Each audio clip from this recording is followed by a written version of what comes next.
Hello there, my Twilight souls. Tonight, we journey beneath the surface of breaking dawn, exploring the hidden secrets that lie beneath its romantic finale. Biological impossibilities, political calculations, supernatural compulsions, and strategic sacrifices that purchased happy ending whose price was higher than the celebration revealed. Breaking Dawn's story is one of hidden layers. Supernatural compulsions disguised as destiny. Political warfare masked as legal enforcement. Biological violations presented as miracles. Autonomy surrendered in exchange for protection. Before we start, I don't usually ask this, but if you've been enjoying the videos, I'd really appreciate a subscribe. I'm trying to reach 1,000 subscribers before Christmas, and that would honestly mean the world to me. It's what keeps me motivated to keep making these Twilight stories for you. Thank you. As you settle in, I'm curious where you're listening from and what time it is where you are. You can tell me in the comments. Alright, let's get cozy now. Close your eyes. Breathe in very slowly. And let Breaking Dawn's concealed truths carry you gently into rest. The wedding of Edward Cullen and Isabella Swan appeared to be perfect fairy tale celebration on August 13th of 2007. The ceremony at Cullen House bringing together human guests who understood they were witnessing traditional marriage and vampire guests,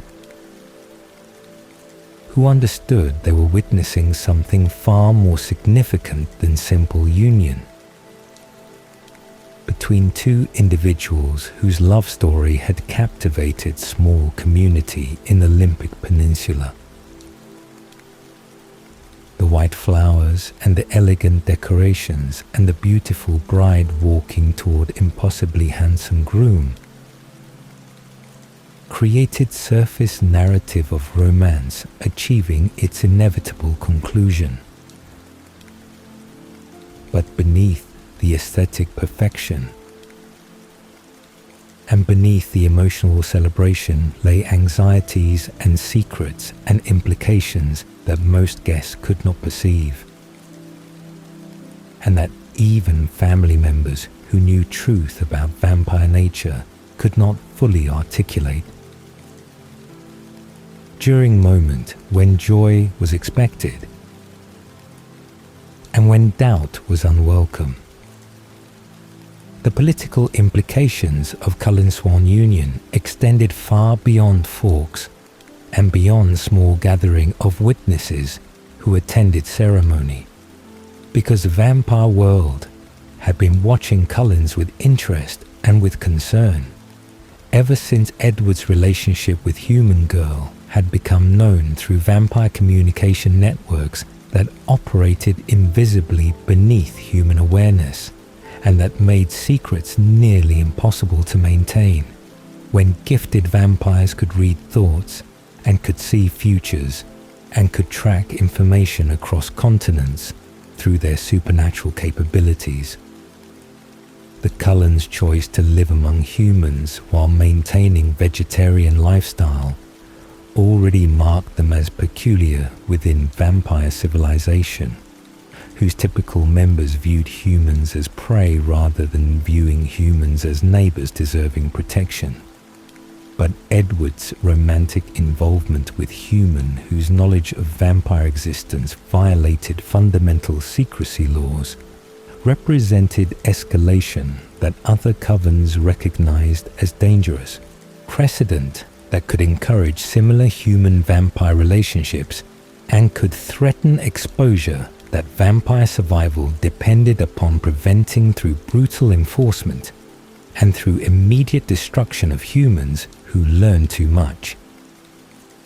The guest list itself revealed careful political calculations that Carlyle had made across his 3 centuries of existence, because every vampire who attended wedding was vampire who owed Carlyle debt, or was vampire whose friendship represented potential alliance that might prove essential if Voltri ever decided that Cullen Coven's violations of traditional vampire behavior warranted intervention or warranted destruction. The Denali Coven's presence represented their longest-standing alliance and represented relationship that had endured across decades.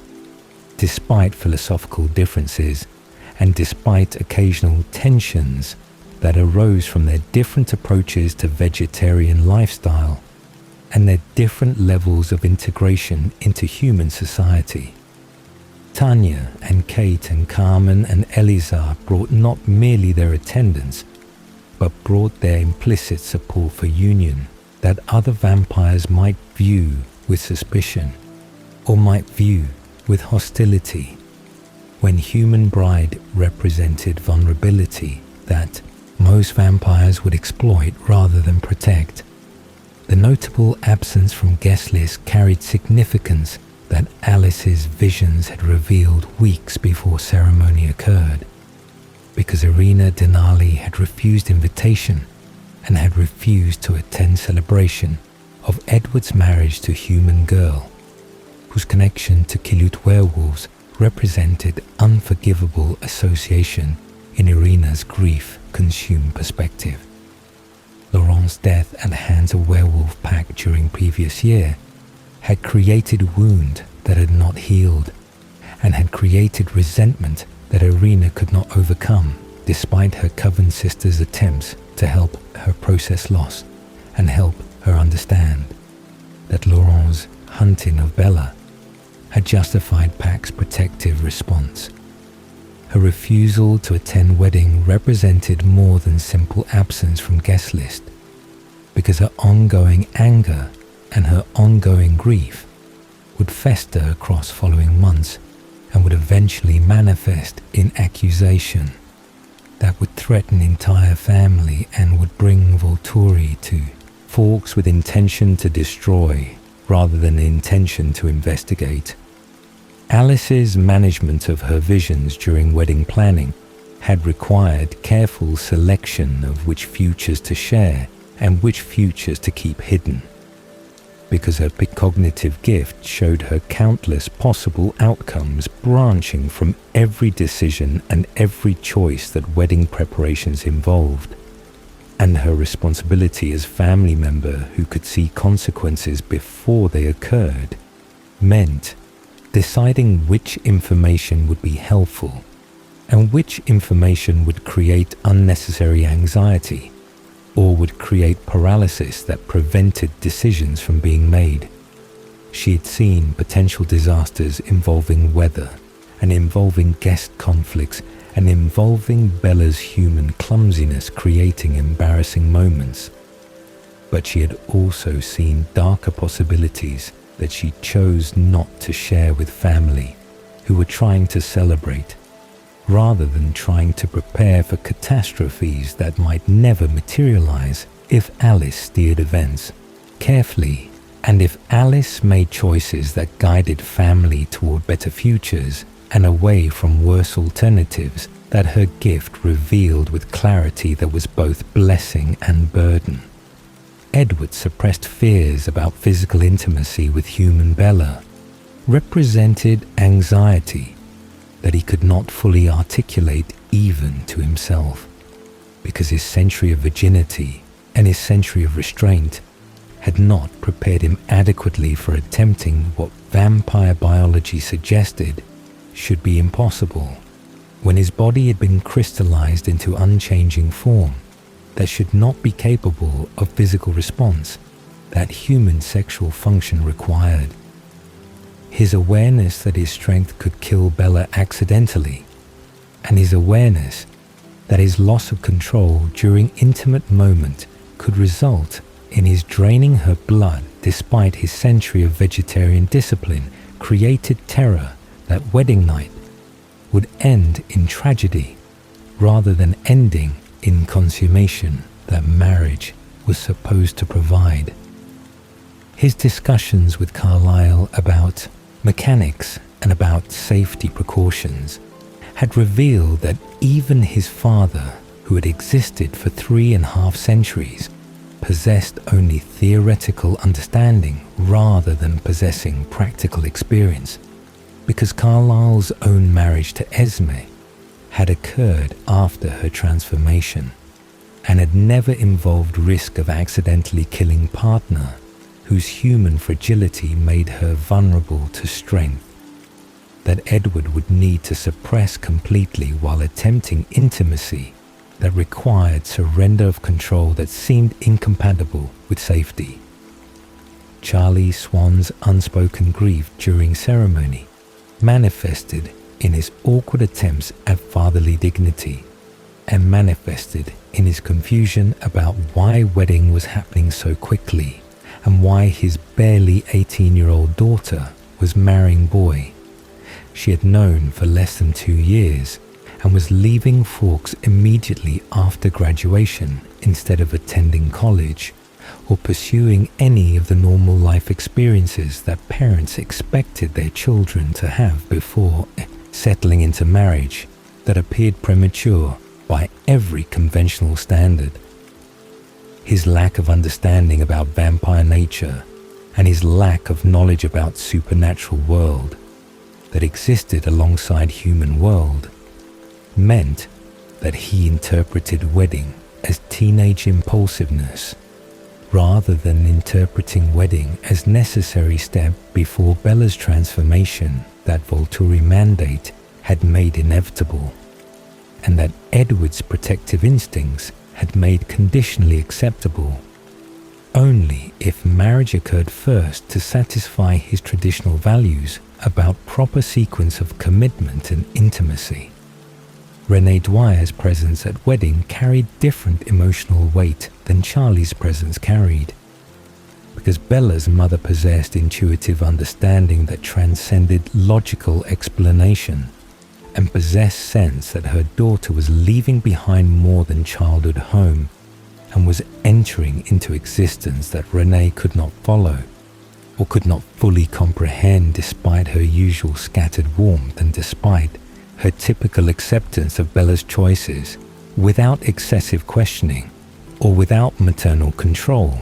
that might have prevented relationship that Renee somehow sensed was profound and was permanent in ways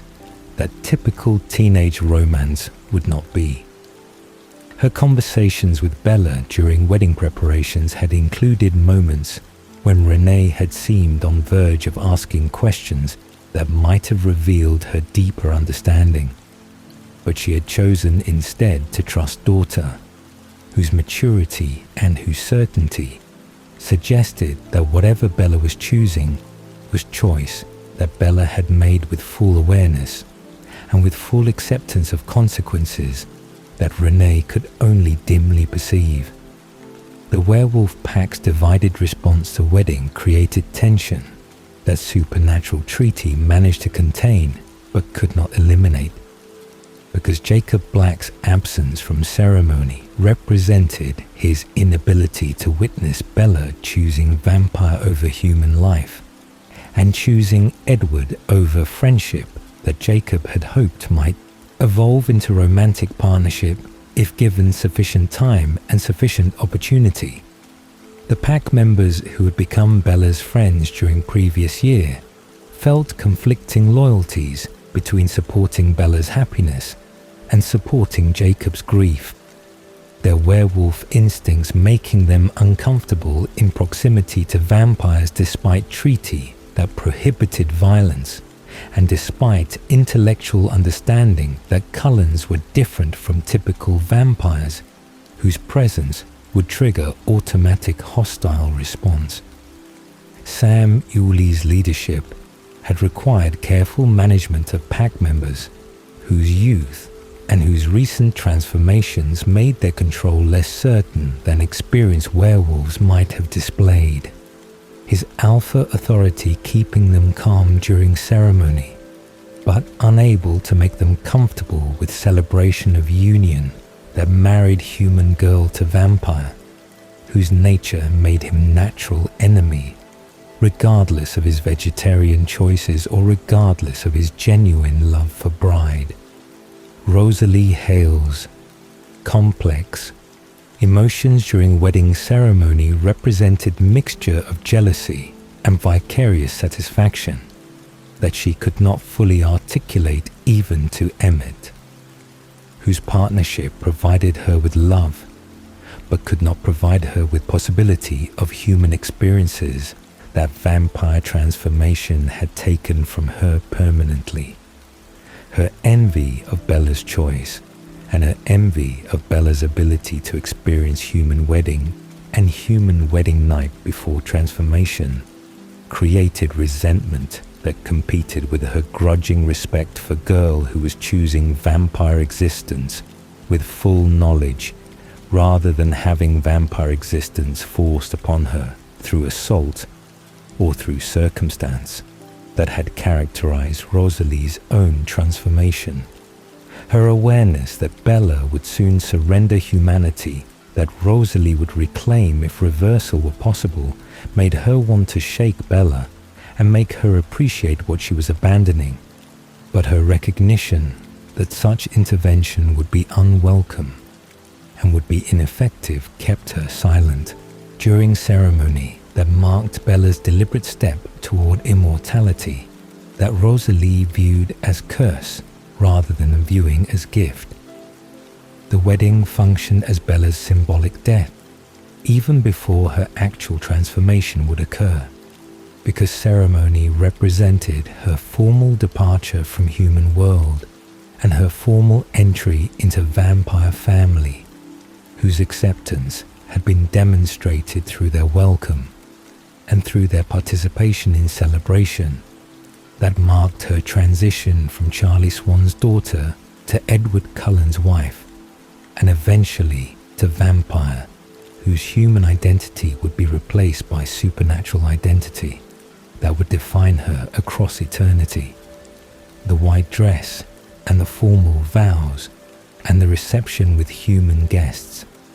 who would gradually fade from her life after transformation, created ritual of separation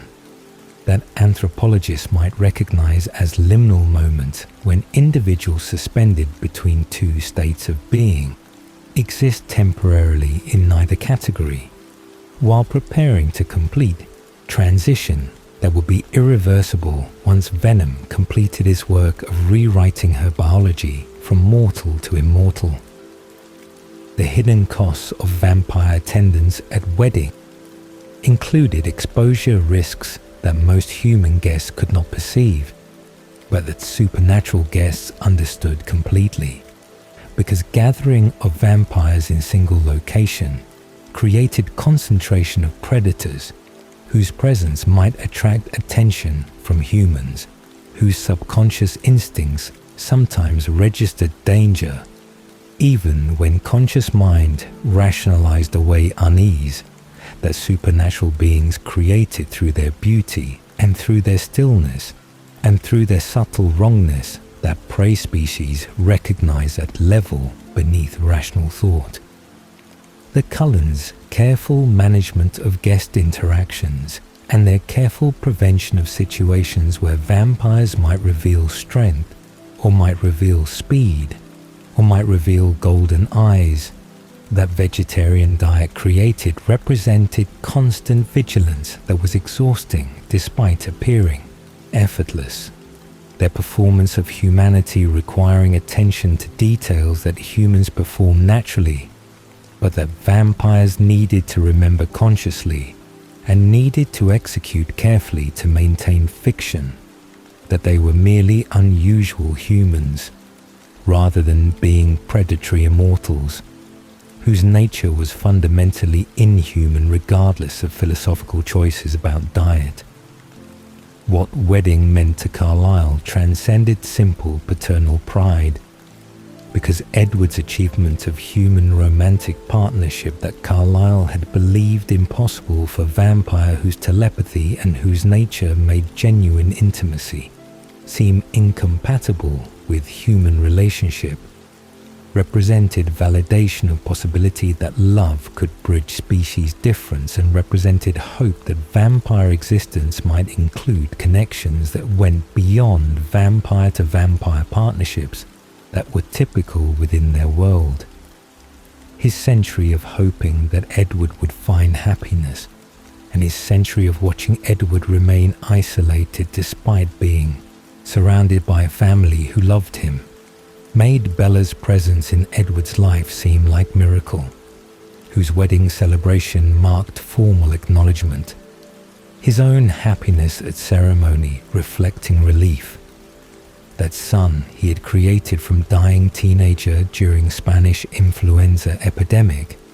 had finally discovered reason to embrace immortality, rather than merely enduring existence that had seemed purposeless despite philosophical commitments and despite family bonds that provided meaning, but could not provide romantic fulfillment that Edward had craved and had despaired of finding. The ceremony concluded with kiss that sealed marriage and concluded with reception that brought together human guests and vampire guests in celebration that would mark last time that Bella Swan would exist as human among humans who knew her. Because honeymoon that would follow wedding would take her away from Fawkes and would take her toward transformation that was inevitable, regardless of whether transformation occurred through planned process or through accident that Edward feared and that family prepared for, through contingency plans that Alice's visions had made necessary and had made possible to implement if disaster occurred before planned transformation date arrived. The island that Carlyle had given Esme as gift and that Esme had offered to Edward and Bella for their honeymoon represented paradise setting, whose tropical beauty and whose complete isolation created illusion of safety and created environment where newlyweds could explore physical intimacy without observation and without interruption from family whose supernatural hearing would make privacy impossible in main house, where walls provided visual barriers but could not provide acoustic barriers against vampire senses that registered every sound and every heartbeat within miles of their location. Isle Esme's white beaches and its lush vegetation and its house built for human comfort, rather than built for vampire needs, created space that appeared designed for romance and appeared designed for beginning of marriage. That would be brief interlude between Bella's human existence and her vampire transformation that was scheduled to occur after honeymoon concluded and after she had experienced human intimacy. That transformation would alter fundamentally through changing her body and changing her responses and changing dynamics of relationship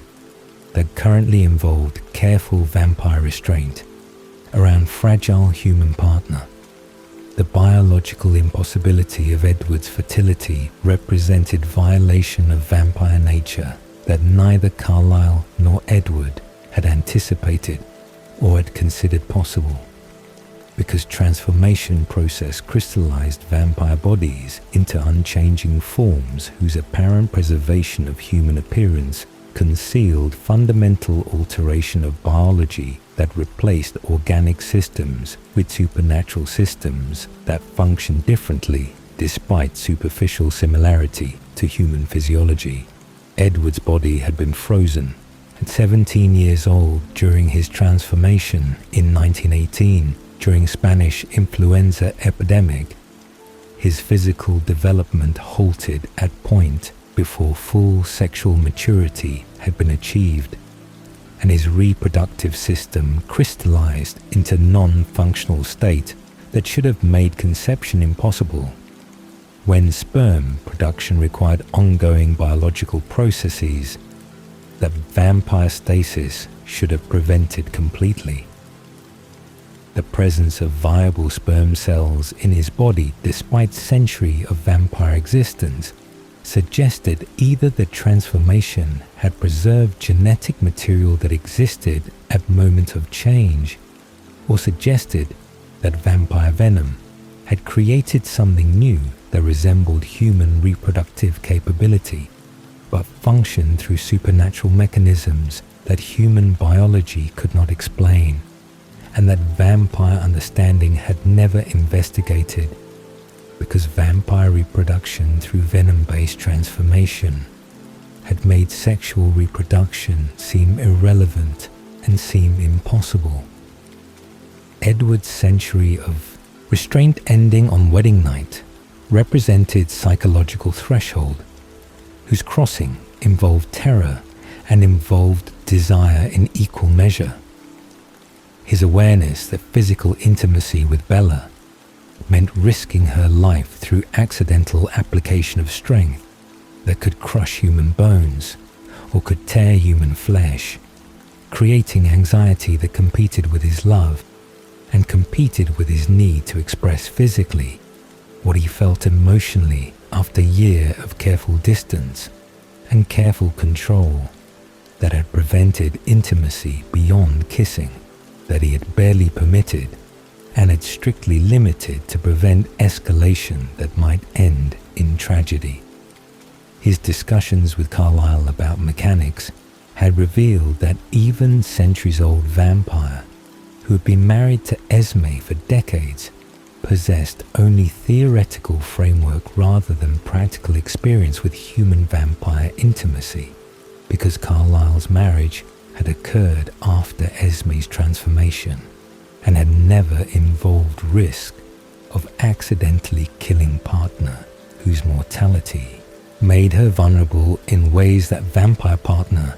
would not be vulnerable to strength or to venom or to loss of control that passion might trigger. The evidence of danger manifested immediately in bruises that covered Bella's body after their first night together. The purple and black marks on her arms and her hips and her shoulders, demonstrating that Edward's attempts at gentleness had failed and that his strength had damaged her despite his conscious effort to be careful and despite his century of practicing control that apparently was insufficient when physical intimacy required surrender that conflicted with constant vigilance. His horror at seeing what he had done to her exceeded his horror at previous occasions when he had imagined hurting her, because imagination could not match reality of seeing his wife's skin discolored and seeing her body marked by his touch in ways that demonstrated violence rather than demonstrating love, regardless of his intentions or regardless of her. Protests that injuries were minor and were acceptable price for intimacy that she had wanted and had chosen despite knowing risks. Edward's self-hatred and guilt following discovery of bruises manifested in his refusal to continue physical intimacy and manifested in his determination that wedding night had been a mistake that should not be repeated, when evidence suggested he could not touch her without hurting her, and when continuation of physical relationship would inevitably result in more serious injury, or would inevitably result in her death through accumulated damage or through single moment, when his control failed completely and when his strength killed her before he could stop himself. His conviction that he was a monster hurting his wife represented psychological wound that Bella's reassurances could not heal, and that her desire for continued intimacy could not overcome. His protective instincts and his self-disgust creating barrier that she could not penetrate through logical arguments or through emotional appeals that he interpreted as her attempting to accept unacceptable danger, rather than interpreting as her autonomous choice about her own body and her own acceptable level of risk. The conception that occurred during their brief physical intimacy represented impossibility, compounding impossibility, because single sexual encounter between vampire and human should not have resulted in pregnancy when Edward's fertility was questionable, and when timing would need to be extraordinarily precise for conception to occur from single instance of intercourse that human couples typically required multiple attempts to achieve. The presence of embryo in Bella's uterus, after Edward had resolved never to touch her again, created situation where their physical intimacy's consequences would manifest regardless of his current determination to protect her through abstinence. The pregnancy developing invisibly, while Bella remained unaware that her body was hosting hybrid organism whose existence violated natural law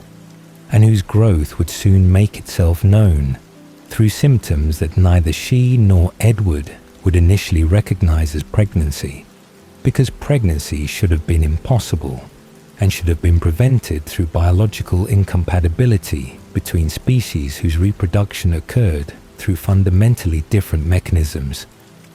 What Edward was not telling Bella during days following their wedding night included his full awareness that he could kill her accidentally, and included his calculation that her transformation might need to occur earlier than planned if he could not maintain absolute physical distance that would prevent harm. His internal dialogue that his telepathy made impossible to conceal from Alice, and made impossible to conceal from family members who could read his anguish in his expressions and in his behavior, included self-recrimination that exceeded rational assessment of situation, and included conviction that marrying her had been selfish choice that prioritized his desires over her safety, despite his stated commitment to protecting her above all other considerations. His monitoring of her sleep and his observation of her healing bruises represented vigil motivated by guilt and motivated by fear that damage was worse than visible injuries suggested. His vampire senses detecting her heartbeat and detecting her breathing, but unable to detect cellular level changes that conception had initiated, and that would soon manifest in ways that would make pregnancy undeniable. Bella's bodily autonomy being negotiated rather than being respected manifested in Edward's unilateral decision that physical intimacy would not continue regardless of her preferences, and regardless of her argument that bruises were acceptable consequence of intimacy that she valued and that she wanted to continue experiencing during remaining weeks of honeymoon before transformation would change dynamics permanently. Her frustration at his protective instincts overriding her choices represented ongoing tension in their relationship, where his strength and his age and his experience made him assume authority over decisions that should have been hers to make about her own body and her own acceptable risks. His love for her manifesting as control that he rationalized as protection, but that she experienced as infantilization, that denied her agency and denied her right to choose danger if choosing danger was necessary to achieve intimacy that marriage was supposed to provide. The pregnancy's impossible timing that resulted in conception from single sexual encounter represented either extraordinary chance or represented evidence that hybrid conception followed different rules than human conception followed. The vampire component of Edward's genetics perhaps making fertilization more efficient or making embryonic development more aggressive in ways that compensated for apparent biological incompatibility between vampire and human reproductive systems. The presence of venom in Edward's reproductive cells might have created sperm that were more viable than human sperm, or might have created sperm that were capable of fertilizing human egg, despite species difference that should have prevented conception entirely. The supernatural element overriding biological barriers that existed to prevent cross-species reproduction and creating hybrid organism, whose existence was unprecedented in vampire history, or was at minimum unprecedented in recorded vampire history, that Carlyle's extensive research would later fail to find any documentation of similar occurrences. Bella's initial denial and confusion when symptoms began manifested in her attempts to rationalize away nausea and manifested in her attempts to dismiss fatigue that exceeded normal honeymoon tiredness. Her lack of consideration that pregnancy might be possible reflecting Edward's own certainty that his vampire nature made him infertile and reflecting her acceptance of his biological limitations as fact, rather than questioning whether transformation had truly eliminated all reproductive capability. Her recognition that her period was late came with assumption that stress, or that travel, or that physical changes from intimacy had disrupted her cycle rather than coming with immediate understanding that pregnancy might explain symptoms that were becoming increasingly difficult to ignore as days passed, and as her body began responding to presence of rapidly developing embryo, whose growth followed accelerated timeline rather than following normal human gestational development. The phone call to Carlyle occurred after Bella's symptoms became undeniable, and after her own assessment suggested possibility that she could not voice to Edward without confirmation from medical authority, whose knowledge exceeded hers, and whose vampire understanding might explain what was happening to her body in ways that human medical framework could not explain. Her description of symptoms and her hesitant suggestion that pregnancy might be possible, despite Edward's infertility, created silence on other end of phone line that suggested Carlyle's shock and suggested his immediate recognition that situation was unprecedented and was dangerous in ways that Bella could not fully comprehend from her perspective as human, who understood pregnancy only through human framework, rather than understanding hybrid pregnancy, whose vampire component would make gestation fundamentally different and fundamentally more dangerous than normal human pregnancy, whose risks were manageable through modern medical intervention. What was left behind on Isle Esme included innocence about vampire-human physical compatibility and included assumption that their marriage would proceed along expected trajectory toward planned transformation that would occur on Bella's schedule, rather than occurring as emergency intervention to save her from pregnancy that was killing her. The paradise setting and the romantic isolation and the beauty of tropical island represented last moment of simplicity, before complexity would overwhelm them, and before choices would need to be made about Bella's body and about hybrid child whose right to exist would be contested by family members who believed abortion was necessary for Bella's survival and who believed pregnancy represented danger that outweighed any consideration about potential child, whose hybrid nature made its personhood questionable and made its moral status subject to debate that Bella would refuse to engage with, because her maternal bond was already forming and was already making termination unthinkable, regardless of medical recommendations or regardless of family pressure. The return journey to Forks occurred with both Edward and Bella, knowing everything had changed and knowing honeymoon had ended, not with planned conclusion, but with crisis that would test family and would test relationship and would ultimately result in either Bella's death or result in Bella's transformation occurring under worst possible circumstances, when dying body would make Venom's work harder and would make survival less certain than controlled transformation under optimal conditions would have provided. Their silence during travel reflected shock and reflected fear and reflected beginning of division that would characterize following weeks, when Edward's desperation to save Bella would conflict with Bella's determination to protect pregnancy regardless of cost to herself, their love for each other remaining constant,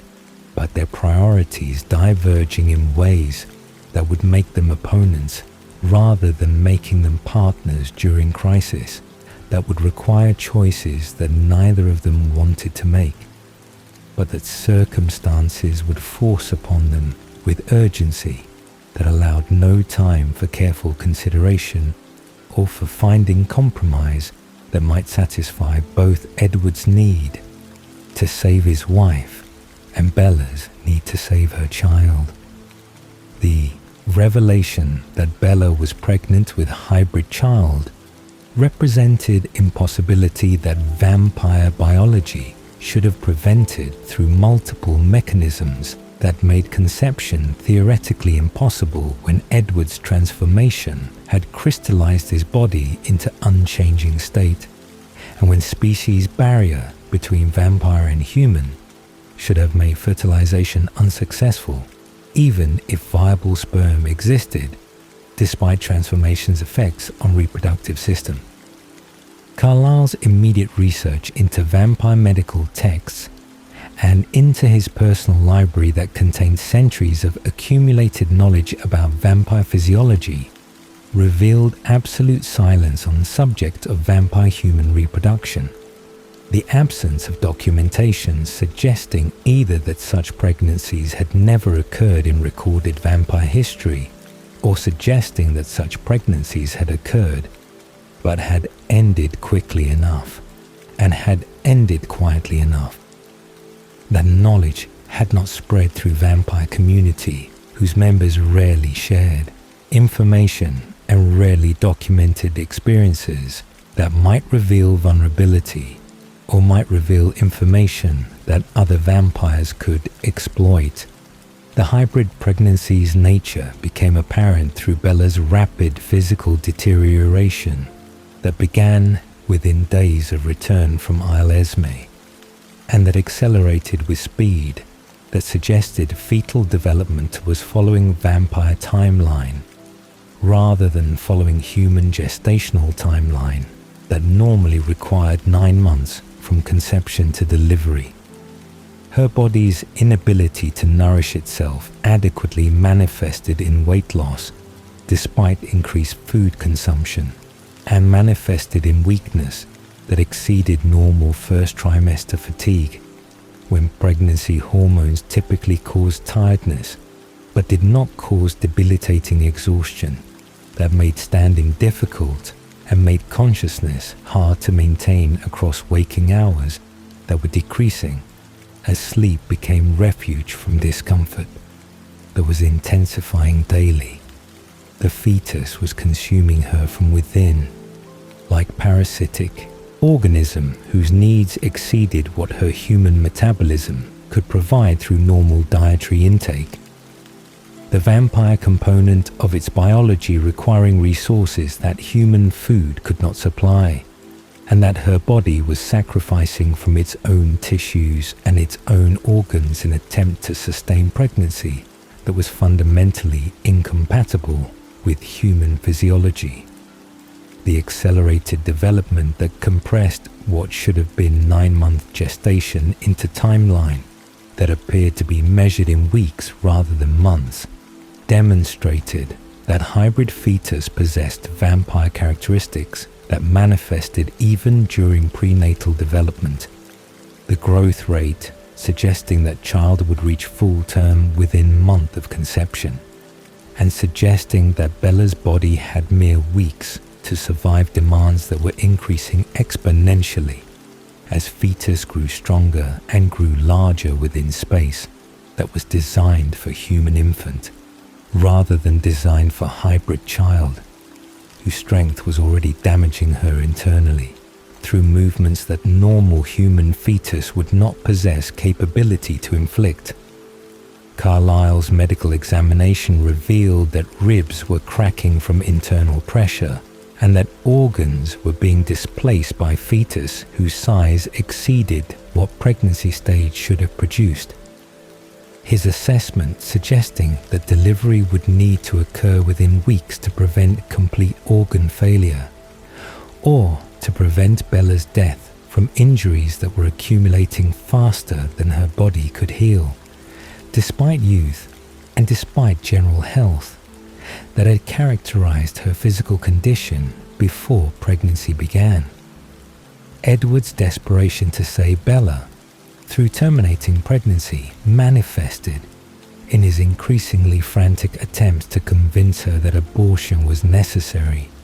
and was only rational choice when medical evidence suggested pregnancy would kill her before delivery could occur, and when hybrid child survival was uncertain, even if Bella survived long enough to give birth. His arguments appealed to logic and appealed to their future together, and appealed to his need for her to survive, rather than sacrificing herself for child, whose existence was destroying her, and whose right to life Edward questioned when child was killing his wife, and when choice appeared to be binary between Bella's survival and fetus's continued development. His willingness to force abortion if necessary represented desperation overriding his typical respect for her autonomy. His calculation that her temporary anger would be preferable to her permanent death, making him consider options that violated consent and that violated bodily autonomy that he claimed to value, but that his protective instincts were willing to sacrifice if sacrifice would save her life. Rosalie's unexpected alliance with Bella created household division that manifested in physical positioning, where Rosalie stationed herself as bodyguard, preventing Edward or other family members from accessing Bella without her permission, and preventing any attempt at forced medical intervention that might terminate pregnancy against Bella's explicit wishes. Her fierce protection of Bella's reproductive choice represented projection of her own infertility trauma onto a situation where another woman's bodily autonomy was being threatened by males who assumed authority over female reproductive decisions. Her rage at Edward's willingness to force abortion exceeding rational response and reflecting decades of grief about her own lost reproductive capacity that vampire transformation had eliminated permanently, and that remained her greatest source of resentment about immortality, that had given her everything except ability to bear children that she wanted desperately, and that Bella was choosing to protect, despite medical recommendations, suggesting termination was necessary for survival. The family's division into factions created tension that threatened unity, that had characterized Cullen household across decades of peaceful coexistence, the conflict over Bella's pregnancy forcing family members to choose sides in dispute, where both positions were defensible and where both positions were motivated by love and by desire to protect rather than being motivated by cruelty or by indifference to suffering that pregnancy was causing. Edward's faction included Alice and Jasper, who supported abortion based on Alice's visions showing possible futures where pregnancy ended in Bella's death, and based on pragmatic assessment that hybrid child's existence was not worth Bella's life when Bella was family member, whose vampire transformation had been planned, and whose presence in family had been established across a year of integration. Rosalie's faction included Emmett, whose loyalty to his wife exceeded his concern about Bella's survival, and included Esme, whose maternal instinct recognized Bella's right to choose motherhood, even if choice meant death, and whose own loss of infant son made her sympathetic to Bella's determination to protect child, regardless of cost to herself. Jacob's presence during pregnancy added complexity to household dynamics when his wolf instincts initially identified hybrid fetus as abomination, whose existence violated natural order and whose destruction his genetics urged him to accomplish through killing creature that registered to his senses as vampire threat requiring elimination. His horror at pregnancy and his disgust at what Bella was allowing to happen to her body competed with his love for her and competed with his desire to honor her choices, even when her choices seemed suicidal and seemed incomprehensible to him as werewolf, whose biology made him natural enemy of vampires and made him particularly sensitive to vampire presence that hybrid child represented even in utero. His shifting from wanting child's destruction to wanting child's protection occurred gradually across weeks of watching Bella deteriorate and across conversations where her certainty about her choice and her love for child she had not met made him reconsider whether hybrid represented abomination or represented innocent being deserving protection from those who would destroy it because its existence was inconvenient or because its existence was unprecedented. The treaty implications of hybrid child's existence created questions about whether creature that was half vampire and half human fell under treaty protections that prevented werewolf pack from attacking Cullens, or whether hybrid represented new category requiring new negotiations and new boundaries that original treaty had not anticipated when treaty makers could not have imagined that vampire-human reproduction was possible. Sam Yuli's alpha authority struggled with biological imperative that identified vampire presence as requiring destruction and struggled with rational understanding that treaty had kept peace for decades and that breaking treaty over hybrid child might not be justified when Cullens had honored their commitments and had not hunted on Quileute land or had not threatened tribe members despite numerous opportunities when treaty violations could have occurred without witnesses. The Pack's division over whether to honor treaty or whether to destroy hybrid before birth reflected larger question about whether treaties were absolute commitments or whether treaties allowed exceptions when unprecedented situations arose that original agreements had not contemplated. Bella's absolute certainty about her choice to continue pregnancy, despite medical advice and despite family pressure, represented maternal bond that had formed immediately upon recognizing pregnancy and that had intensified across weeks of carrying child, whose presence she could feel through movements and through awareness that someone else existed within her body and depended on her for protection that she would provide regardless of consequences to herself. her recognition that child was person deserving life rather than being collection of cells that could be terminated without moral weight,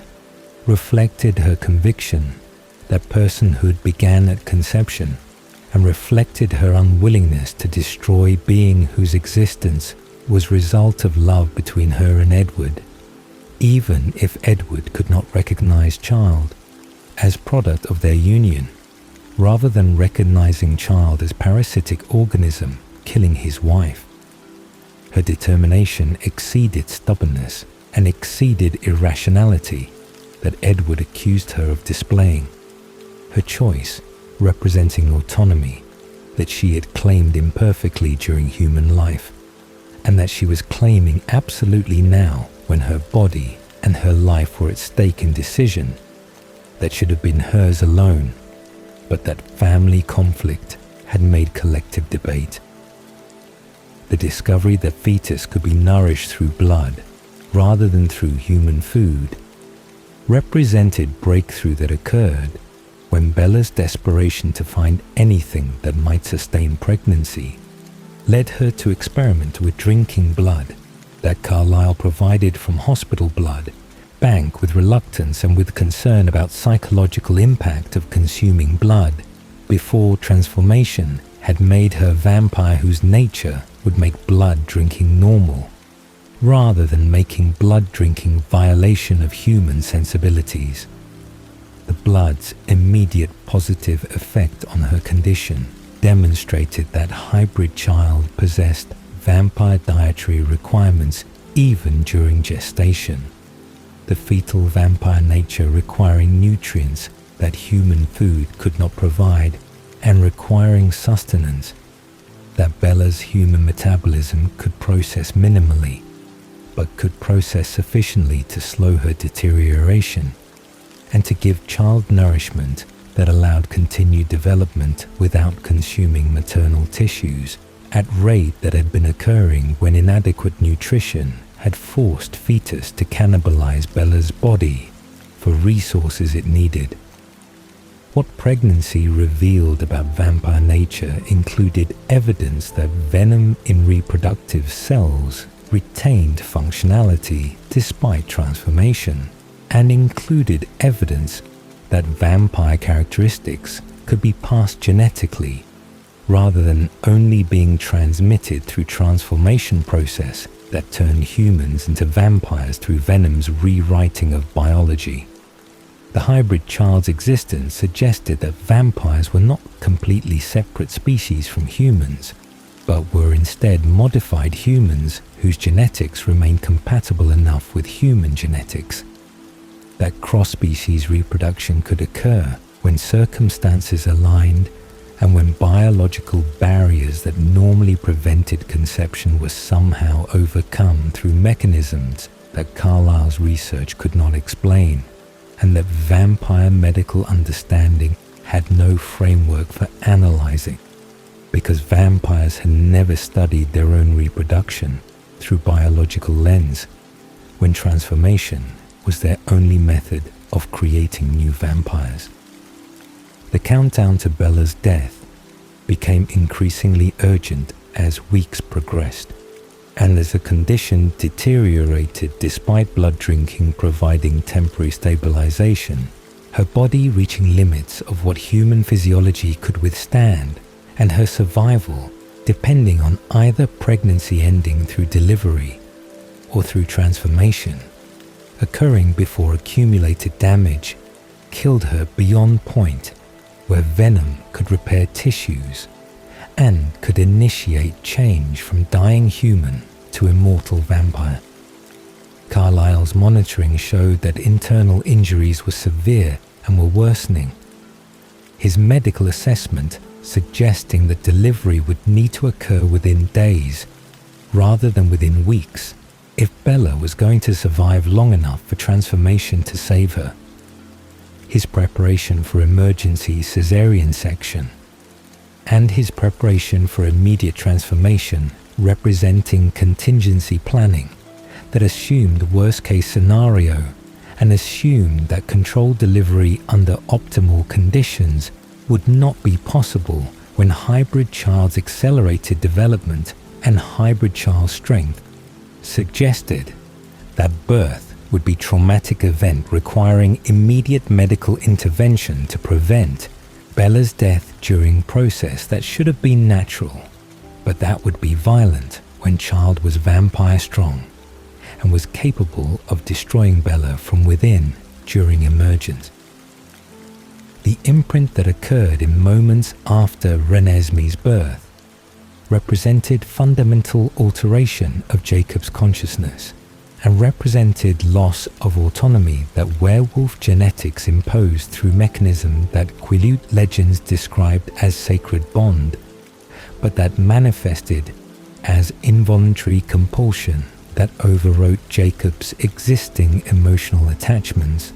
and overwrote his previous love for Bella through replacing those feelings with absolute devotion to infant, whose hybrid nature should have triggered his protective instincts toward destruction, rather than triggering protective instincts toward preservation. His immediate shift from viewing hybrid child as monster requiring elimination to viewing Renesmee as most important being in existence occurred without conscious choice and occurred without his permission, the imprint mechanism activating automatically when his eyes met newborn's eyes, and when whatever genetic or mystical recognition system that governed imprinting identified Renesmee as his perfect match, despite her being infant and despite her being product of union he had opposed and had grieved. The imprint mechanism's true purpose within werewolf genetics represented strategy for ensuring strongest possible offspring through binding werewolf to mate, whose genetics would produce children with optimal chances of carrying shapeshifter gene that manifested unpredictably in Quileute population, and that tribe survival depended upon maintaining across generations that faced ongoing vampire threats.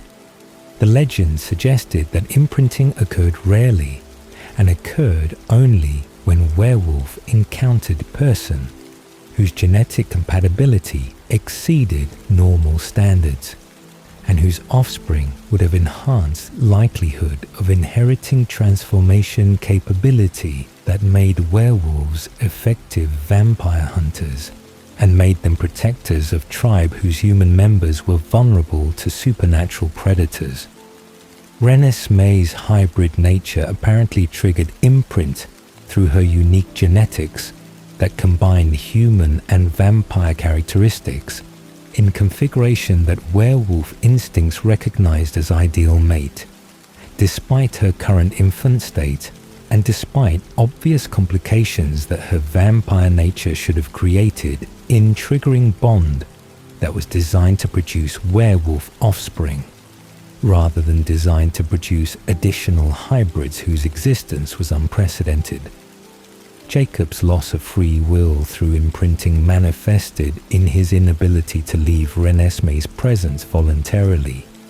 and manifested in his constant awareness of her location and her well-being that consumed his attention and that made everything else in his life seem secondary to ensuring her safety and ensuring her happiness in ways that exceeded rational protective instinct and that approached obsessive devotion. His previous love for Bella disappeared completely rather than diminishing gradually, the imprint overwriting those feelings so thoroughly that he could observe Bella with Edward without experiencing jealousy or experiencing pain that had characterized his response to their relationship before Renesmee's birth, had shifted his entire emotional landscape through supernatural bond that made Bella irrelevant, except as Renesmee's mother, whose well-being mattered only because Renesmee loved her, and because Renesmee's happiness depended on Bella's survival and Bella's presence. The disturbing romantic implications of imprinting on infant created discomfort that Jacob himself recognized but could not prevent or could not modify through conscious intention, when imprint determined nature of bond and determined that his relationship with Renesmee would evolve across her development from protector to brother figure to eventually romantic partner. Once she reached maturity, that hybrid growth rate would achieve within years rather than within decades that human maturation would require. The Quileute legends acknowledge this pattern where imprinted wolves serve different roles across their mate's lifespan and where romantic relationship developed naturally. Once imprinted person reached appropriate age, the mechanism apparently possessing built-in safeguards that prevented inappropriate romantic feelings toward children while maintaining bond that would transition smoothly into romantic partnership. When developmental stage made such transition appropriate, Jacob's awareness that he was bound to infant, who would eventually become his romantic partner, created psychological complexity that he struggled to articulate and struggled to accept despite imprint making rejection impossible and making his devotion absolute regardless of his intellectual discomfort with implications. Quileute legends about imprinting contained information that tribal elders had preserved across generations but had not shared completely with young werewolves whose recent transformations had not prepared them adequately for understanding imprint's full implications or understanding imprint's role in tribal survival strategy that prioritized genetic strength over individual autonomy. Old Quill and Billy Black possessed knowledge about imprinting's history that included examples from previous generations where imprinted bonds had produced children who carried shapeshifter gene and had produced children who became tribal protectors. The pattern suggesting that imprinting was not random romantic mechanism, but was instead calculated genetic strategy that werewolf biology employed to maximize chances of producing offspring who would inherit transformation capability.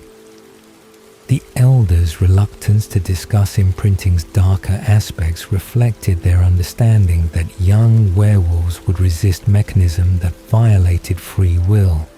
if they understood completely how imprinting functioned and how imprinting prioritized genetic outcomes over personal choice. Jacob's rage at Bella's transformation that occurred simultaneously with his imprinting on Renesmee created confusion where his grief about losing Bella to vampire existence competed with his relief that Bella's survival meant Renesmee's mother would be present and would be able to nurture a daughter whose hybrid nature required both human understanding and vampire capabilities that Bella's transformation would eventually provide. His recognition that he had lost Bella twice, first to Edward through her choice of vampire over werewolf, and second to death and transformation that made her fundamentally different being, whose vampire nature made her beautiful and made her immortal, but made her no longer human girl he had loved since childhood, created mourning that imprint's presence complicated because his devotion to Renesmee made Bella's transformation acceptable, despite his previous horror at the idea of Bella becoming vampire, whose nature he had been genetically programmed to destroy. The pack's horror at Jacob's imprint on infant reflected their recognition that imprinting mechanism possessed disturbing elements that violated normal boundaries and that created relationships whose power dynamics were problematic when fully grown werewolf was bound to helpless infant, whose development he would influence and whose choices he would inevitably shape through his constant presence and through his devotion that she would grow up experiencing as normal rather than recognizing as supernatural compulsion. Leah Clearwater's particular disgust at imprint reflected her own experience being affected by Sam's imprint on Emily that had destroyed Leah's romantic relationship and had demonstrated imprinting's cruelty when mechanism could override existing bonds and could create new bonds, without regard for emotional devastation that such shifts created in those who were abandoned or those who were bound against inclinations they might have possessed before imprint overrode their preferences. Sam's alpha understanding of imprinting's purpose within werewolf biology made him less horrified than younger pack members whose recent transformations had not given them sufficient time to understand their nature completely, or to understand that werewolf existence involved sacrifices of autonomy that human existence would not require. His recognition that imprinting served tribal survival and served genetic propagation made him view Jacob's bond to Renesmee as potentially beneficial, despite disturbing aspects. His calculation that hybrid genetics might produce extraordinary offspring if Jacob and Renesmee eventually had children together, representing pragmatic assessment that prioritized tribal strength over individual werewolves' comfort, or individual werewolves' right to choose partners based on personal preference, rather than based on genetic optimization that imprinting mechanism imposed. What imprinting revealed about werewolf nature included evidence that shapeshifters were not noble protectors, whose transformation gave them power while preserving complete free will, but were instead beings whose genetics controlled them through mechanisms they could not resist, and through compulsions they could not override regardless of their conscious desires or their intellectual objections. The imprint's absolute nature demonstrated that werewolves were bound by their biology as completely as vampires were bound by their thirst, the difference being that werewolf compulsion involved reproduction and involved bonds rather than involving predation and involving blood drinking that characterize vampire compulsions. Jacob's loss of ability to choose his own romantic partner and his loss of ability to leave Renesmee, even if he wanted to demonstrate that werewolf existence involved servitude to genetic programming that prioritized species survival over individual autonomy in ways that made werewolves less free than they appeared and less independent than their human form suggested. The convenience of imprint for Cullen family created alliance that was stronger than treaty and was more reliable than friendship, because Jacob's supernatural bond to Renesmee made him incapable of threatening her or threatening family members whose existence supported her well-being and supported her happiness. His transformation from enemy, whose werewolf nature made him dangerous to vampires, into permanent ally whose devotion to hybrid child made him vampire protector, represented strategic advantage that Cullens had not sought, but that they benefited from when Jacob's presence provided bridge to werewolf pack and provided protection against pack members who might otherwise view Renesmee as abomination requiring destruction, according to their instincts and according to their purpose as vampire hunters, whose genetics were designed specifically for eliminating supernatural threats to tribe. Billy Black's unspoken knowledge about legends involving hybrids and wolves suggested that current situation was not completely unprecedented in Quileute history, and suggested that tribal memory contained stories about previous encounters between shapeshifters and hybrid beings whose existence had been forgotten or had been suppressed through generations that preferred not to acknowledge complications in clear narrative about werewolves protecting humans from vampires. His acceptance of Jacob's imprint and his lack of surprise at bond forming between werewolf and hybrid implied understanding that went beyond what he shared openly, his silence suggesting either that speaking about such matters was taboo, or that revealing full extent of legends might create questions about tribal history that elders preferred to leave unexamined. Bella's transformation began under worst possible circumstances, when emergency delivery on September 10th of 2007 resulted in catastrophic spinal injury and massive blood loss that left her dying on operating table, while Edward attempted caesarean section without proper surgical training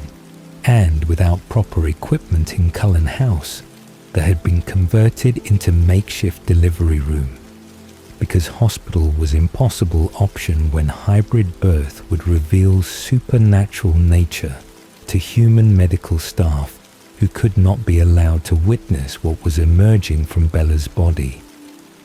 The venom's injection throughout her system represented Edward's desperate attempt to save wife who was dying from injuries that delivery had inflicted and from blood loss that was draining life faster than he could work to extract baby, whose emergence had broken Bella's spine and had torn internal organs in ways that human body could not survive without immediate supernatural intervention, that only vampire transformation could provide through rewriting biology from mortal to immortal before death became irreversible. The race between venom and death created situation where transformation process needed to repair catastrophic damage while simultaneously converting human tissues to vampire tissues, the venom working against time constraint that typical transformations did not face when dying persons usually retained enough life that 3-day transformation period could proceed without immediate threat of death-interrupting process before completion. Bella's heart was failing, and her brain was being deprived of oxygen, and her organs were shutting down, while venom spread through her bloodstream, attempting to reach every cell, and attempting to initiate changes that would crystallize tissues and would stop bleeding and would repair fractures before damaged bodies ceased functioning completely. Edward's systematic injection of venom directly into her heart represented his understanding that transformation needed to accelerate beyond normal pace and needed to prioritize cardiac function to keep blood circulating and keep brain oxygenated during crucial hours when death and transformation were competing for dominance over body that was suspended between human mortality and vampire immortality.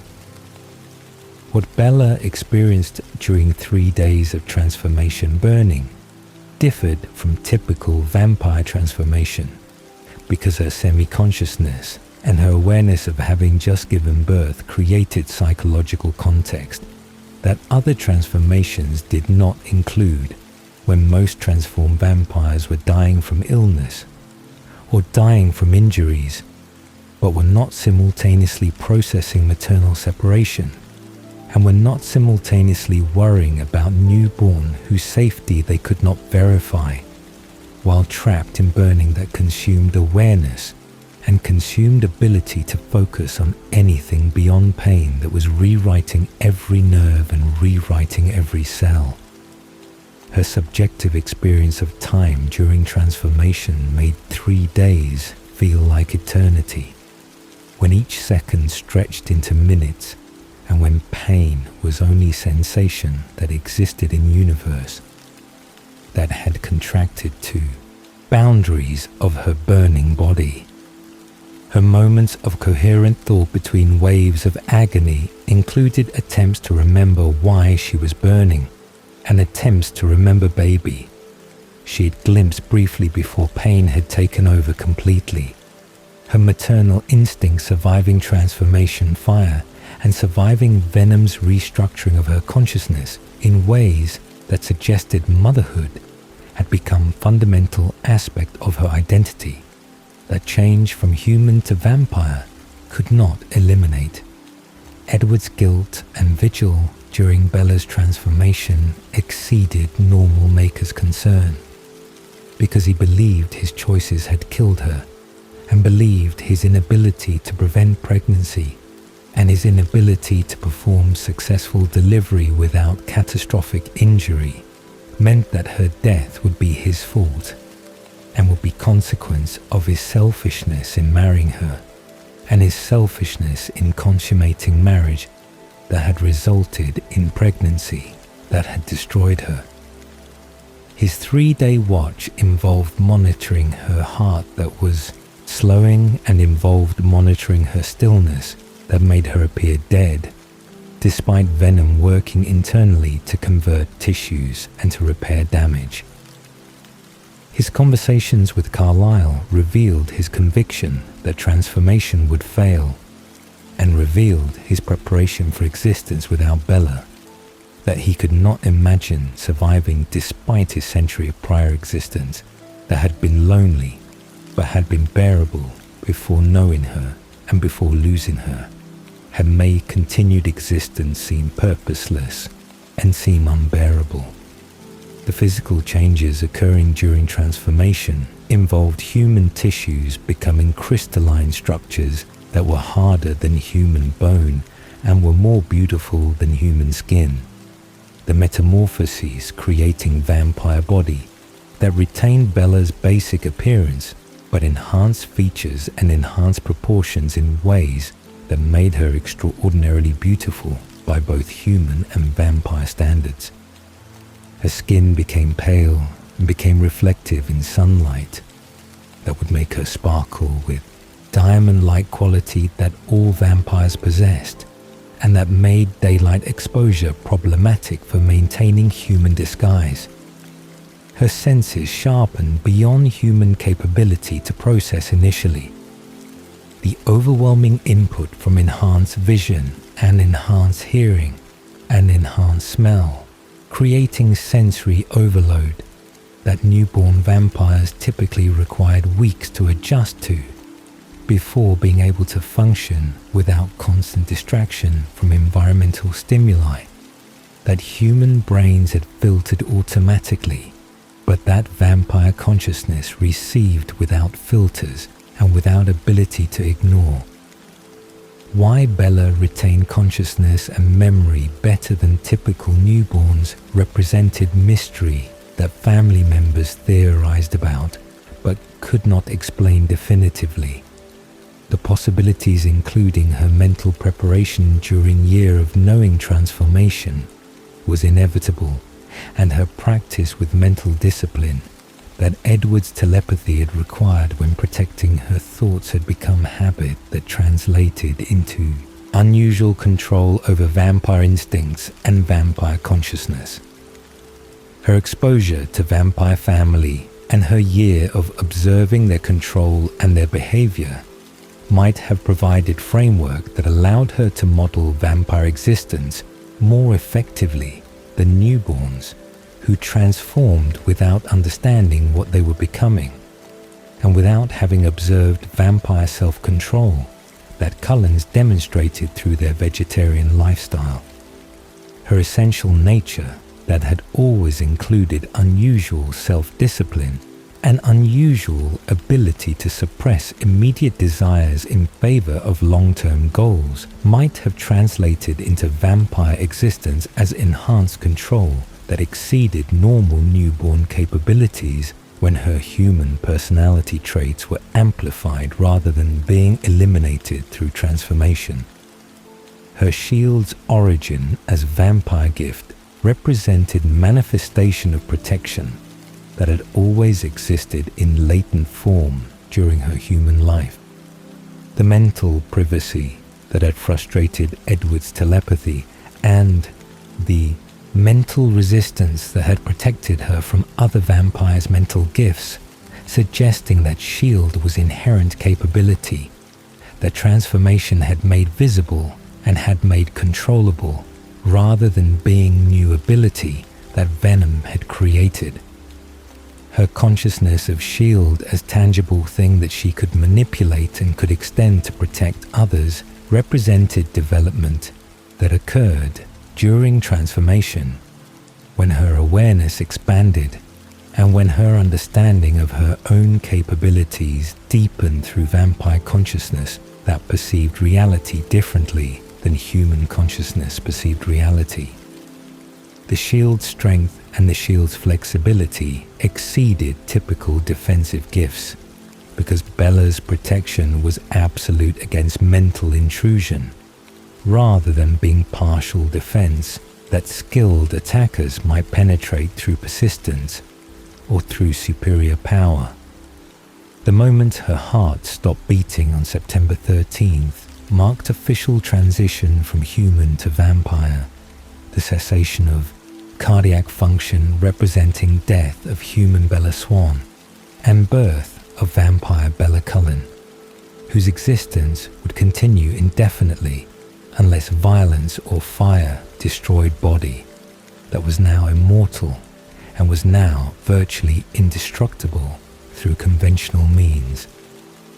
Her first breath as vampire brought sensory input that overwhelmed her consciousness temporarily, when enhanced senses detected every scent and detected every sound within miles of location. The information flood, requiring conscious effort to process and requiring deliberate focus to avoid paralysis from overstimulation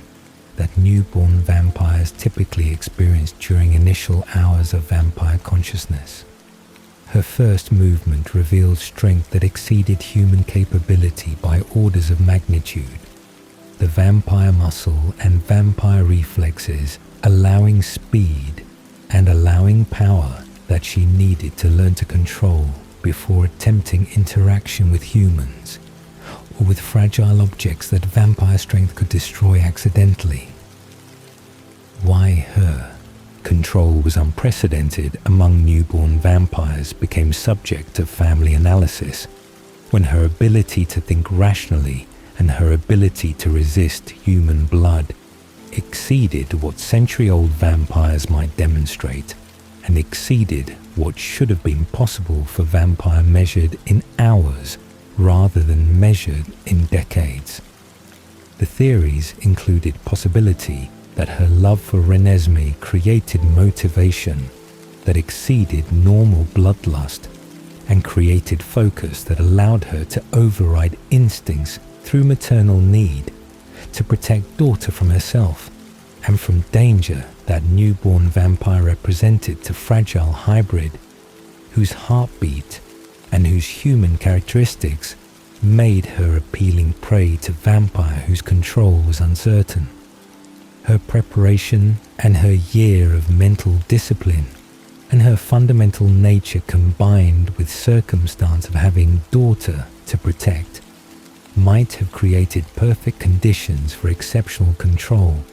that other newborns did not achieve because they lacked equivalent motivation and lacked equivalent preparation. What Bella lost in transformation included warmth that had characterized her human body and included sleep that had occupied third of human existence and included human sensory experience that had been limited but had been familiar and had been comfortable in its constraints. Her loss of ability to cry and her loss of ability to blush and her loss of human vulnerability represented price of immortality that she had accepted intellectually, but that she experienced emotionally as grief for humanity that could not be reclaimed and could not be revisited, except through memories that vampire consciousness preserved perfectly, but could not recreate experientially. Her loss of ability to give Renesmee sibling through biological reproduction, represented limitation that vampire nature imposed, and represented reminder that despite gaining immortality and gaining strength, she had also surrendered possibilities that human life would have provided if she had chosen differently. What she gained beyond obvious immortality included mental clarity that exceeded human cognitive capability and included confidence that came from strength and from knowledge that she was no longer vulnerable in ways that had characterized her human existence when clumsiness and when fragility had made her dependent on others' protection. Her vampire beauty exceeded human standards and created presence that commanded attention and created influence that human Bella had never possessed, despite her essential personality remaining unchanged beneath physical transformation. Her shield gave her power to protect rather than merely power to resist, the ability to extend protection to others representing gift that was uniquely valuable and uniquely suited to her nature as person who had always prioritized others' safety over her own comfort.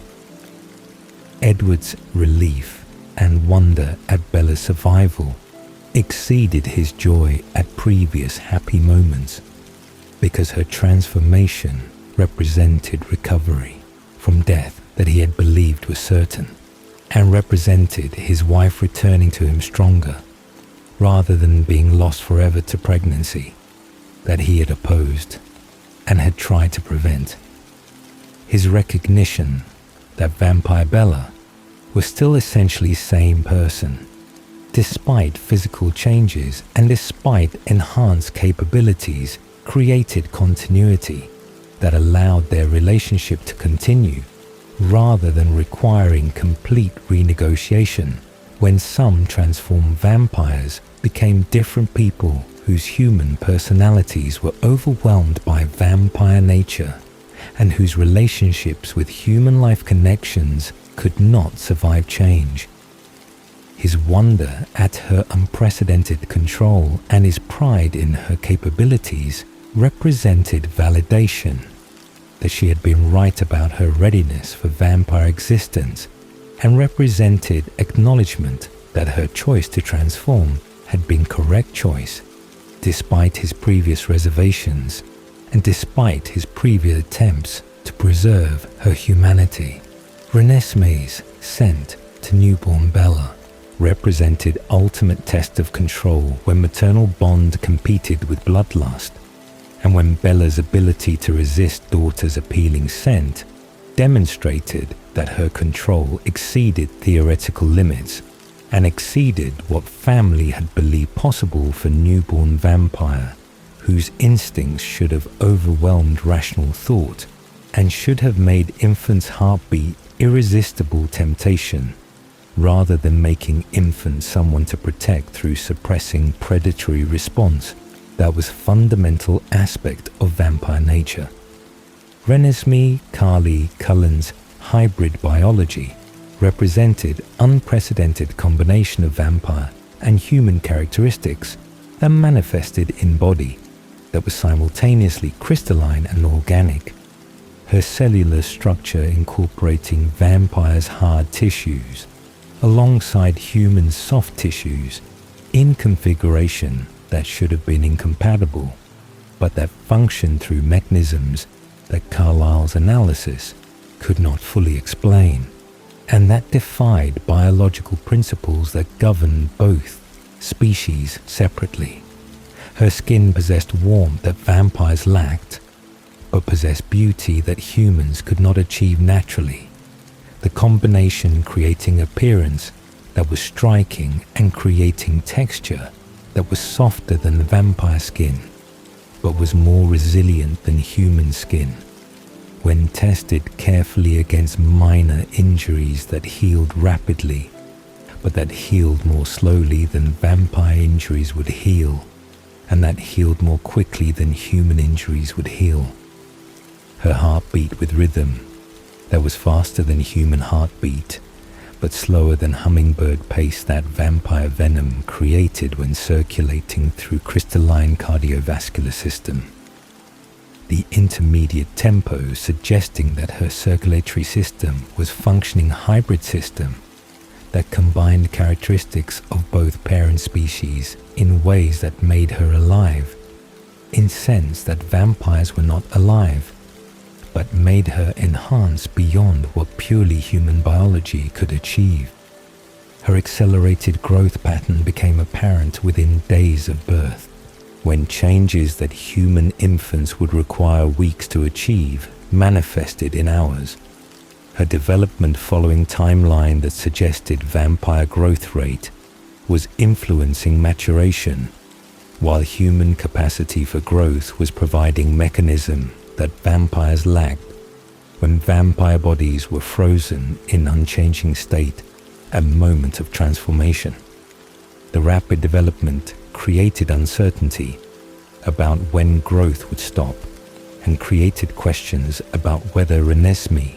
would reach physical maturity within years rather than within decades that human development required. The projections suggesting that she might achieve adult appearance by age 7, based on observed rate of change, and based on calculations that assume growth would continue at consistent pace until reaching endpoint that family could only speculate about because no previous hybrid existed, whose lifespan was documented and whose development pattern was recorded. The communication gift that Renesmee possessed manifested as ability to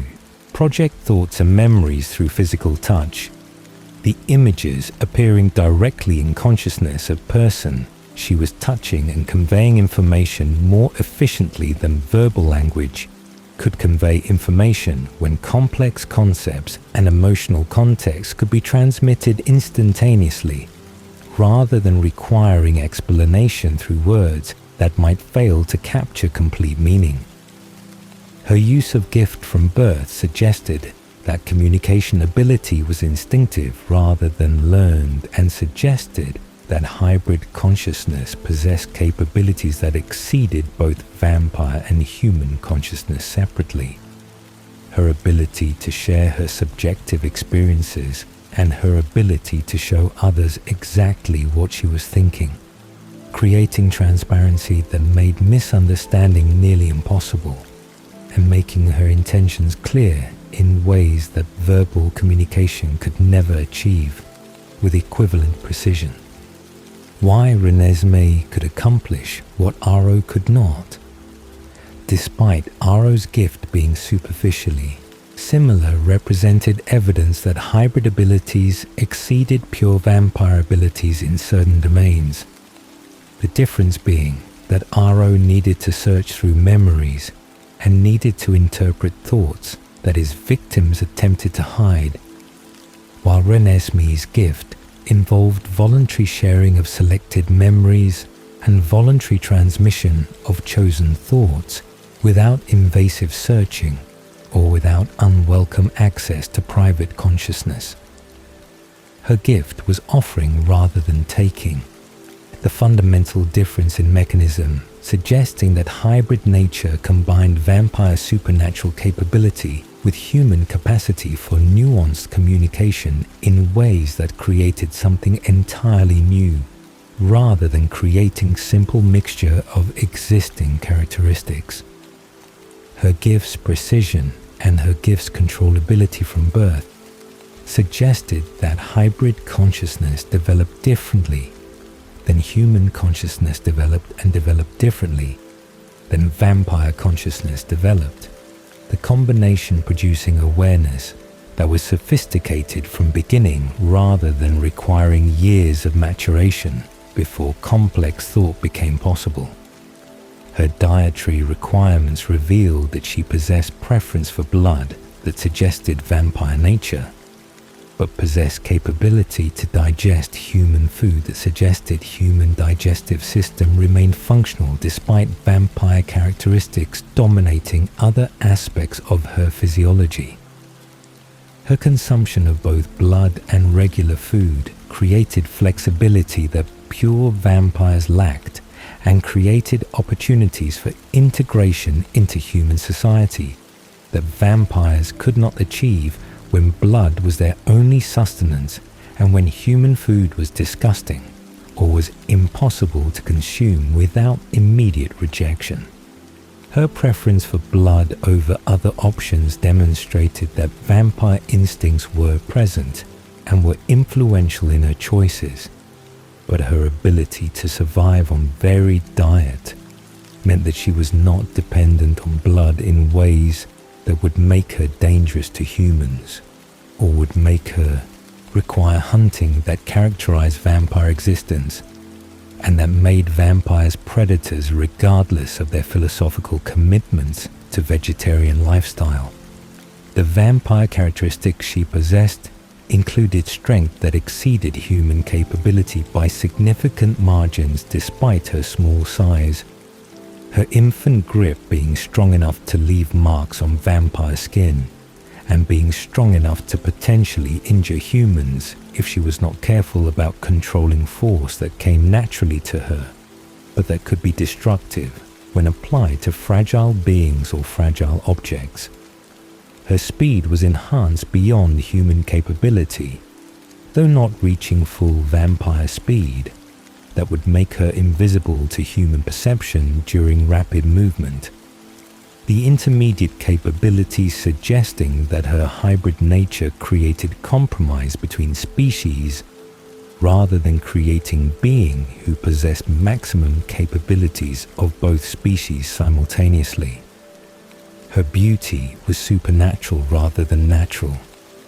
The aesthetic perfection that characterized vampire appearance manifesting in her features and creating presence that drew attention and created fascination in both humans and vampires who encountered her. Her venom was present in reduced form. The analysis of her saliva revealing venom concentration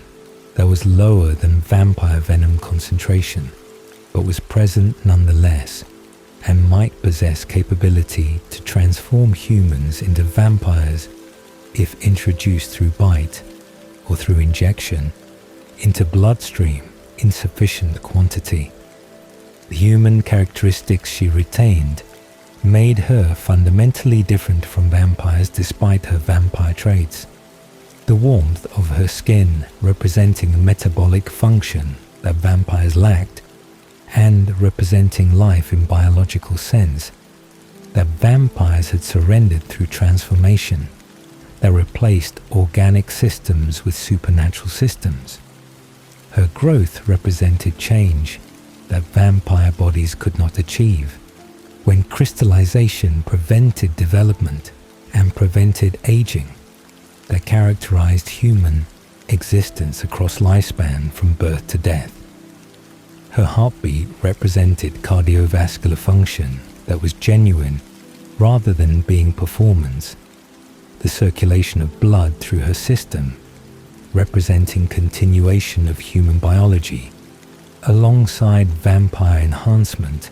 rather than representing replacement of human systems with vampire systems. Her blush, when embarrassed or when excited, demonstrated blood flow and demonstrated emotional responses that manifested physically in ways that vampires could not replicate when their bodies were unchanging, and when their emotional states did not produce visible physical manifestations beyond changes in expression or changes in posture.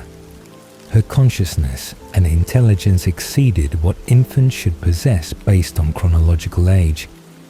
The adult awareness in child body creating disconcerting effect when her understanding and her perceptiveness suggested maturity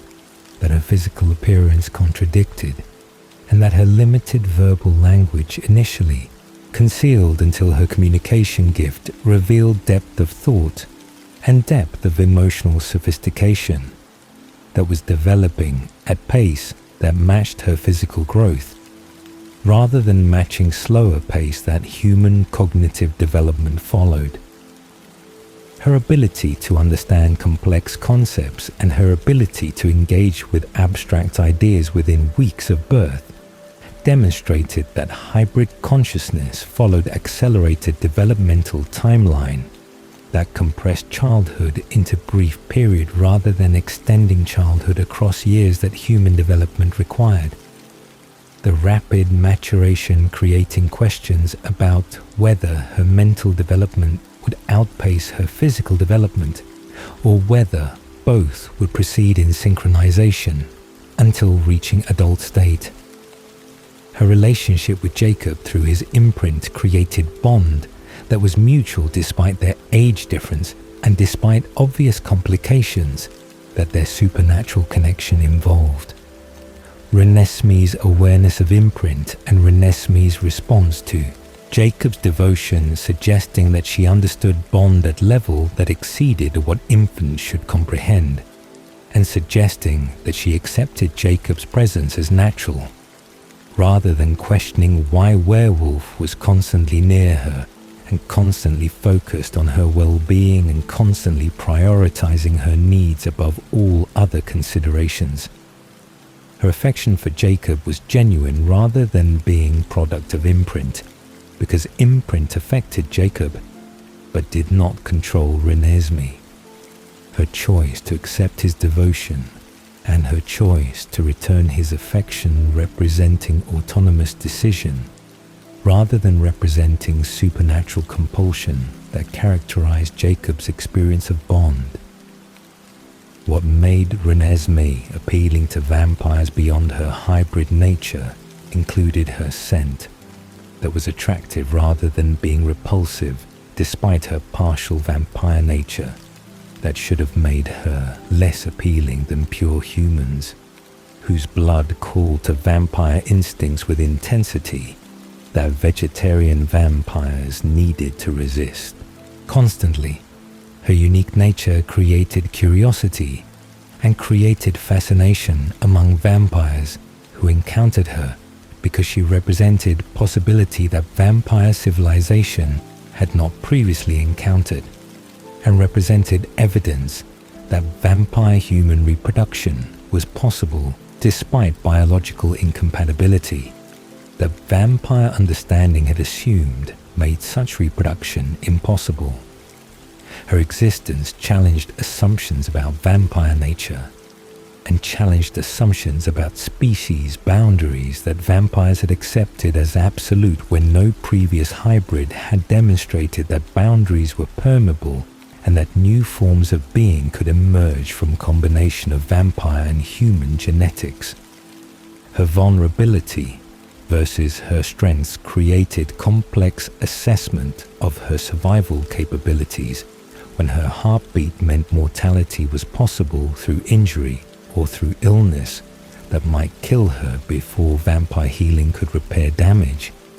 But her gifts and her hybrid vigor suggested that she possessed advantages that pure humans lacked and possessed resilience that made her less fragile than human child would be in equivalent circumstances.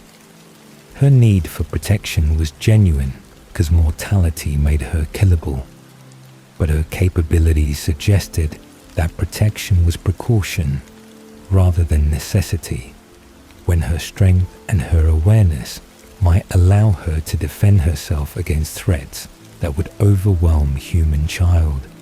whose capabilities were limited to human norms, rather than being enhanced through vampire characteristics that Renesmee possessed. Carlyle's analysis and concerns about Renesmee's nature reflected his medical training and reflected his scientific approach to understanding supernatural phenomena through observation and through careful documentation of characteristics and development patterns. His uncertainty about her lifespan represented acknowledgement that hybrid biology might follow entirely novel pattern, rather than following vampire pattern of immortality or following human pattern of mortality with finite endpoint after decades of life. The possibility that she might age to maturity and then stop aging, creating hope that she would survive indefinitely like vampires, or the possibility that she might continue aging beyond maturity, creating fear that her life would be brief, compared to vampire family members whose existence would continue centuries after her death if she was mortal rather than immortal. The family's adaptation to her needs required balancing vampire routine against human requirements when Renesmee needed sleep, despite vampire family members not sleeping, and when Renesmee needed regular feeding, despite vampire family members drinking blood only when thirst demanded, rather than eating on schedule that human meals required. The creation of space that accommodated her needs and the adjustment of household patterns to include her routines represented commitment to making home suitable for a hybrid child whose requirements were different from vampire requirements and whose presence changed family dynamics through introducing vulnerability and introducing mortality into a household that had been composed entirely of immortal beings whose survival was certain barring catastrophic violence. What her existence meant for vampire-human relations extended beyond single-family situation, because proof that hybrids were possible and proof that hybrids were viable suggested that vampire-human relationships might produce offspring rather than being necessarily sterile when previous assumption had been that species barrier prevented reproduction and made vampire-human sexual relationships incapable of creating children. The implications for vampire civilization were profound if hybrid reproduction became common or became recognized possibility. The potential for vampire population expansion through biological reproduction rather than through transformation alone, representing shift in vampire demographics and representing new category of being whose legal status and whose rights within vampire society were undefined when immortal children law had been written. Assuming that only transformed children existed, and assuming that naturally born vampire-adjacent beings were impossible, Irina Denali's grief over Laurent's death during previous year had not diminished with time, but had instead intensified through isolation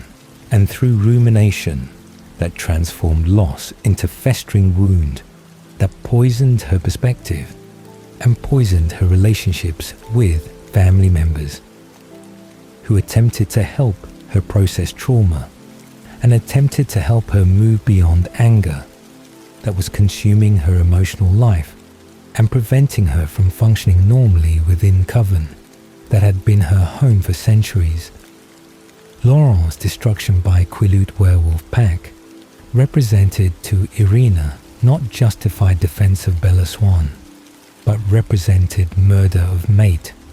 whose hunting of human girl should have been overlooked or should have been forgiven when werewolves could have warned Laurent or could have driven him away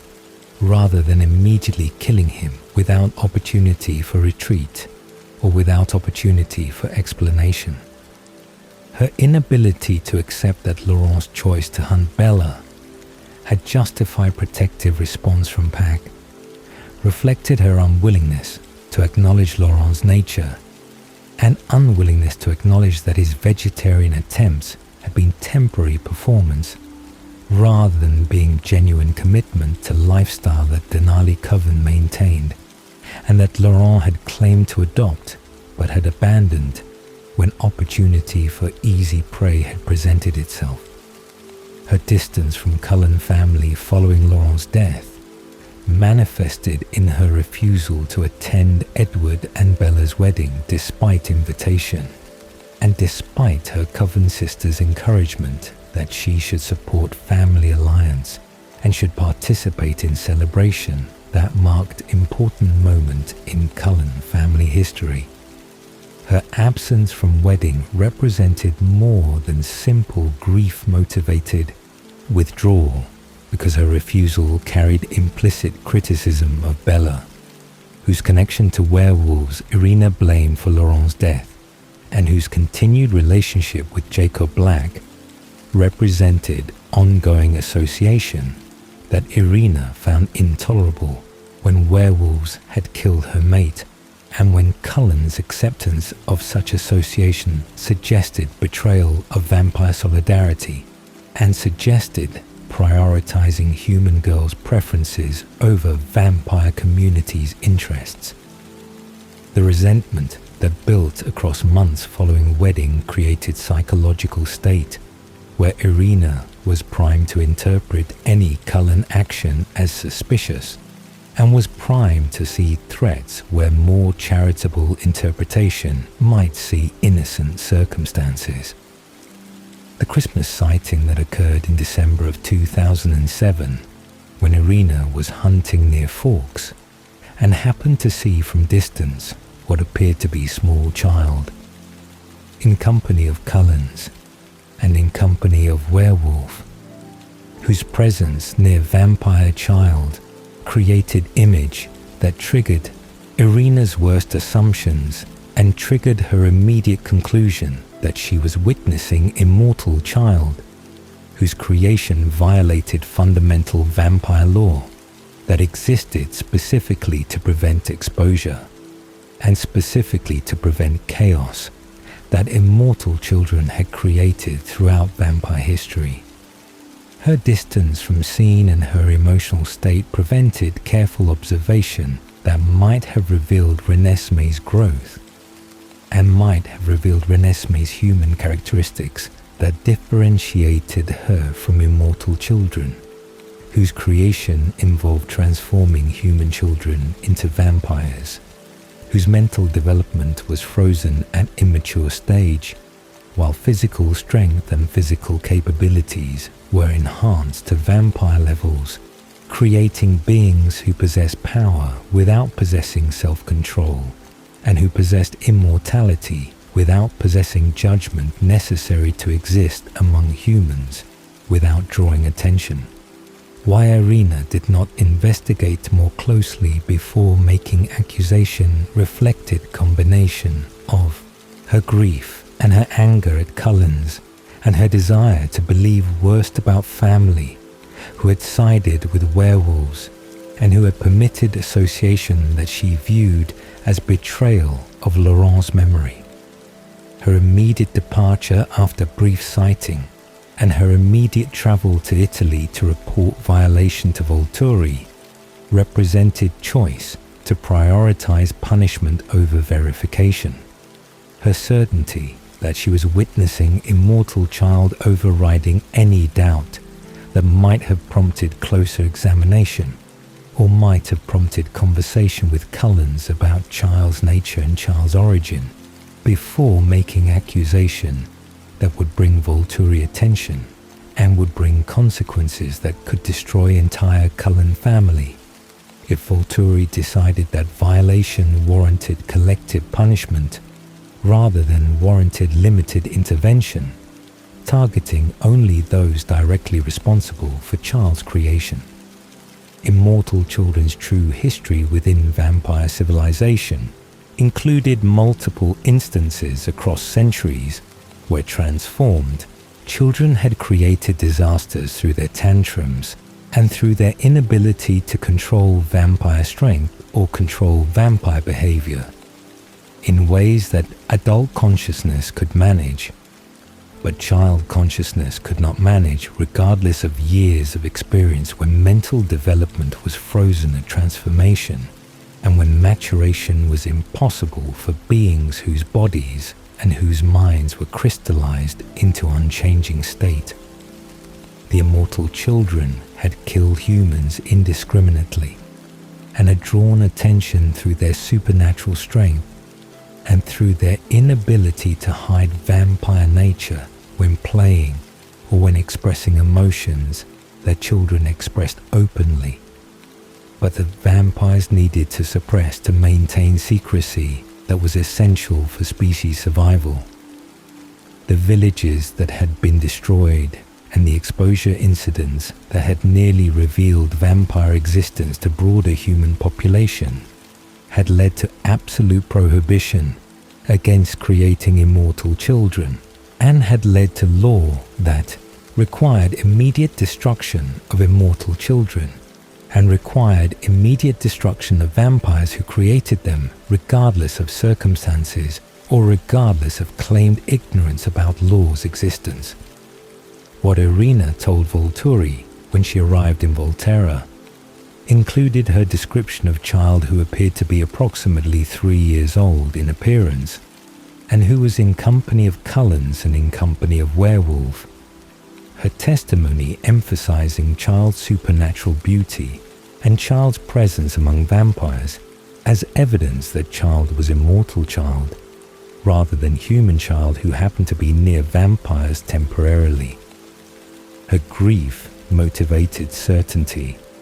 and her detailed description of setting and of participants made her testimony credible to Volturi, who had no reason to doubt Denali Coven member whose family's reputation was established and whose previous interactions with Volturi had been cooperative rather than being antagonistic. Her request that Volturi investigate and her implicit desire that Cullens be punished for violation reflected her emotional state more than reflecting concern about exposure or reflecting genuine commitment to vampire law that she was citing as justification for accusation that was primarily motivated by desire for revenge against family who had sided with werewolves and against Bella, whose association with Laurent's killers made her target of Irina's displaced anger. Aro's response to Irina's accusation involved both genuine concern about immortal child, whose existence would threaten exposure, and political calculation about opportunity that investigation might provide for acquiring talented vampires whose gifts had interested him during previous encounter when Edward and Bella and Alice had visited Volterra to prevent Edward's suicide attempt. His assessment that situation warranted full guard mobilization reflected either his belief that Cullens might resist and might require overwhelming force to subdue, or reflected his intention to use immortal child accusation as pretext for confrontation that would allow him to pressure Cullens into joining Volturi, or would allow him to destroy Cullens if they refused recruitment and if they proved troublesome through their vegetarian philosophy and through their integration into human society that represented alternative to Volturi authority and represented challenge to vampire civilization's power structure. The Volturi's real agenda extended beyond simple law enforcement, because Aro's desire to acquire Alice, whose precognitive visions would make Volturi's strategic planning nearly infallible, and Aro's desire to acquire Edward, whose telepathy would complement Aro's own gift, and Aro's desire to acquire Bella, whose shield could protect Volturi leadership from mental attacks, made Cullen Coven attractive target for recruitment that Aro had attempted previously, and that he was willing to attempt again, using immortal child accusation as leverage that might make Cullens desperate enough to negotiate and desperate enough to sacrifice family members in exchange for survival. His interest in Benjamin, whose elemental manipulation was extraordinarily rare and extraordinarily powerful, represented additional motivation for Journey to Forks, when Benjamin's presence among Cullen witnesses created opportunity to observe his capabilities and created opportunity to make recruitment offer that might be more successful if delivered during crisis, when Vampire's sense of obligation to Cullens might be exploited to pressure him into joining Volturi. Caius's hatred of werewolves provided additional motivation for Volturi expedition, because his ancient grudge against shapeshifters and his desire to eliminate werewolf population represented personal agenda that immortal child investigation might facilitate when Quilut Pac's proximity to Cullens and Pac's protection of a hybrid child would bring werewolves into conflict, where Volturi could justify destroying them as part of enforcing vampire law and as part of eliminating creatures whose existence Caius viewed as abomination and whose presence near vampires he viewed as violation of natural order that should separate species whose biological purposes were antagonistic. His advocacy for bringing full guard and his insistence on thorough investigation reflected his hope that situation would escalate into violence that would justify werewolf elimination and would justify destruction of Cullens, whose alliance with werewolves represented betrayal of vampire species and represented unacceptable cooperation with natural enemies. Why Volturi brought entire guard rather than bringing small investigative team reflected their preparation for battle rather than reflecting preparation for simple investigation. When force of 40 vampires was excessive for examining single child and was excessive for destroying family of 7 vampires, unless Volturi expected resistance or unless Volturi intended confrontation regardless of whether immortal child accusation was accurate. The massive show of force represented psychological warfare designed to intimidate Cullens and designed to intimidate any witnesses who might consider supporting Cullens during confrontation. The overwhelming numbers and the overwhelming power that Volturi Guard represented, making resistance seem futile and making submission seem like only rational response to force that could destroy Cullens easily if battle occurred. Jane and Alec's presence as Aro's primary weapons represented Volturi's most devastating offensive capabilities when Jane's gift of pain projection could incapacitate opponents without physical contact, and when Alec's sensory deprivation mist could blind and could deafen and could paralyze multiple opponents, simultaneously making them helpless against physical attacks that would follow sensory shutdown. Their disturbing loyalty to Aro and their willingness to use gifts without mercy or without hesitation made them perfect. Enforcers whose youth and whose innocent appearance contrasted with their lethal capabilities and contrasted with their centuries of service, destroying Volturi enemies and destroying law violators, whose deaths they caused efficiently and whose suffering they caused without apparent emotional response that might indicate conscience or might indicate reluctance to inflict pain and to inflict death. The witnesses that Volturi brought included members of Guard, whose loyalty was absolute, and included vampire allies, whose presence demonstrated Volturi authority and whose presence represented implicit threat that vampire civilization supported Volturi enforcement and supported Volturi judgment, regardless of whether accused vampires believed they deserved punishment or believed they had violated laws. The demonstration of support from multiple covens and from multiple ancient vampires whose existence predated modern vampire civilization represented Volturi's political power and represented their ability to mobilize vampire community against those who challenged their authority or those who appeared to threaten exposure through careless behavior or through deliberate violation of laws that maintain vampire secrecy. What Aro knew before arriving in Forks included information from Irina's testimony and included information from his previous encounter with Edward, whose thoughts he had read completely and whose memories he had accessed during brief touch that had given Aro understanding of Cullen family dynamics, an understanding of their capabilities, an understanding of their weaknesses that he could exploit during confrontation, if exploitation became necessary or became useful.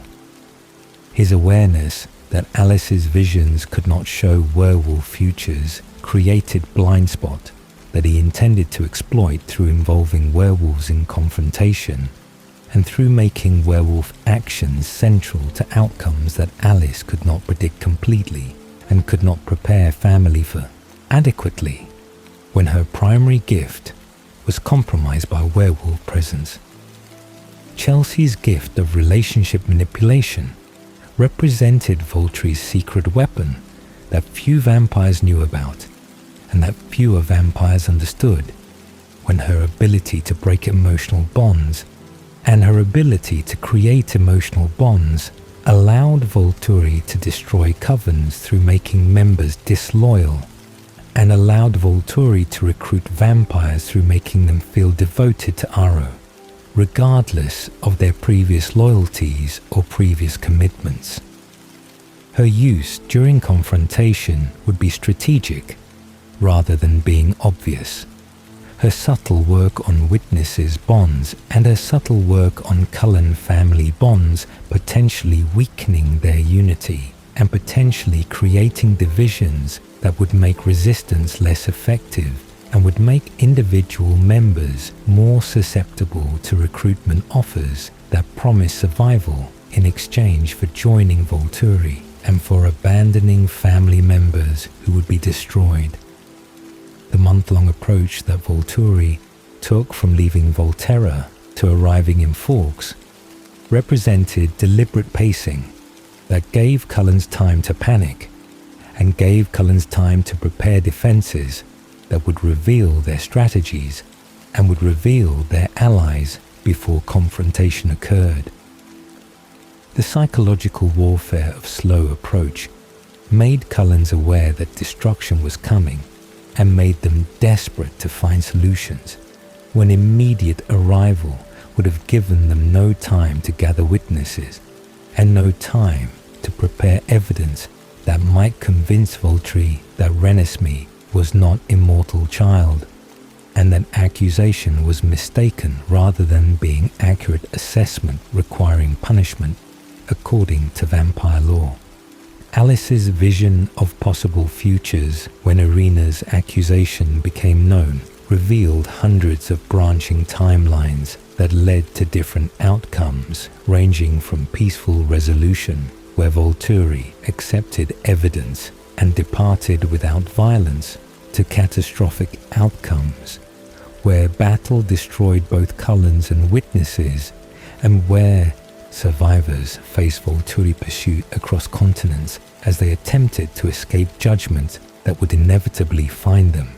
and would inevitably result in destruction. Her ability to see multiple futures simultaneously and her ability to track how decisions influenced outcomes gave her understanding that no one else possessed and gave her responsibility that no one else could bear when her choices about what information to share and what actions to take would determine which timeline manifested and would determine whether family survived or whether family was destroyed during confrontation that was approaching inevitably as Volturi traveled slowly toward Forks with intention to investigate and with preparation to destroy. Why Alice left without explanation in early December represented her calculation that explaining her departure would change family's behavior and would change outcomes in ways that her vision showed were detrimental to survival. The futures where she explained her mission showing worse results than futures where family remained confused about her abandonment and remained focused on gathering witnesses and on preparing defense without knowing about her secret plan that involved finding evidence that would prove Renemee's nature and would prove that hybrid children existed and matured, rather than remaining frozen like immortal children, whose creation Cullens were accused of performing. Her decision to leave Jasper confused and to leave family believing she had abandoned them represented sacrifice of their trust and represented sacrifice of her presence during crisis, when her visions would be valuable, but when her presence might trigger decisions that would lead to worse outcomes than her absence would produce. What Alice saw that others did not included precise trigger points where battle would begin versus where peace would be achieved. Her visions showing that Aro's decision-making process involved calculations about cost versus benefit and involved assessments about whether destroying Cullens was worth potential casualties that Volturi would sustain during battle against family, whose gifts were formidable and whose witnesses were numerous enough that victory was not guaranteed, despite Volturi's superior numbers and superior experience. Her observation across multiple timelines revealed that futures where she was present often led to Aro making different choices than futures where she was absent. Her precognitive ability apparently influencing his calculations in ways that made battle more likely, when he believed he understood her capabilities and believed he could counter her visions through strategies that her presence allowed him to test mentally before committing to action. Jasper's willing participation in Alice's departure, despite lack of explanation, reflected his absolute trust in her visions and reflected his understanding that her precognition had never failed them and had never led them into danger that she had not foreseen and had not prepared them to survive. His acceptance of mission whose purpose he did not know and whose destination he could only partially understand demonstrated faith that transcended rational calculation. His awareness that Alice was sacrificing family's trust and was sacrificing her own comfort to pursue plan that she believed it would save them, making him willing to follow without questions and without demands for explanations that might compromise outcomes she was working to achieve through actions that seemed like abandonment, but that were actually strategic maneuvers designed to create optimal timeline. Their mission to South America began with Alice's vision showing her hybrid man, whose existence proved that vampire-human reproduction had occurred previously, and whose survival proved that hybrids matured and lived,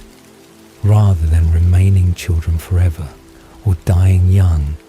from biological incompatibility between species. Her search through vampire communities and through human communities in regions where vampire activity had been documented historically led eventually to Amazon rainforest, where Hoylen and Nahuel lived in isolation, that had protected them from Volturi attention and had protected them from vampire civilization's discovery that hybrids existed and that hybrid creation was possible through vampire-human sexual reproduction rather than through transformation that was vampire civilization's only known method of creating new vampires. Finding Nahuel and Hoylen represented discovery of evidence that would prove Renesmee was not immortal child, and would prove that hybrids were separate category, requiring different legal treatment than immortal children received when hybrids matured, and when hybrids did not possess uncontrollable nature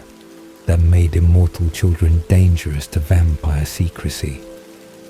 Nahuel's existence as hybrid, who had reached maturity at 7 years,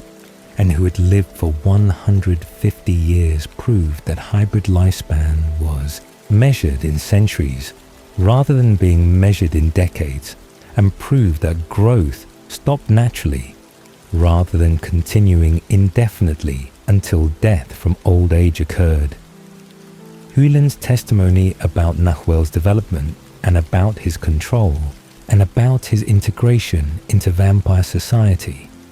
would provide first-hand account from vampire who had witnessed hybrid childhood and who could describe differences between hybrid and immortal child that Volturi needed to understand before making judgment about Renesmee's nature and about whether her existence violated law. What Alice left behind for Bella included documents containing instructions and included clues that would reveal her plan if family needed backup options and if confrontation with Volturi went badly, despite her efforts to create optimal timeline through her departure and through evidence she was gathering in South America. The pages torn from her journal and left in Bella's cottage contained cryptic messages that Alice knew Bella would interpret correctly when time came to use information. The instructions involving lawyer named J. Jenks, whose services would provide escape route if escape became necessary,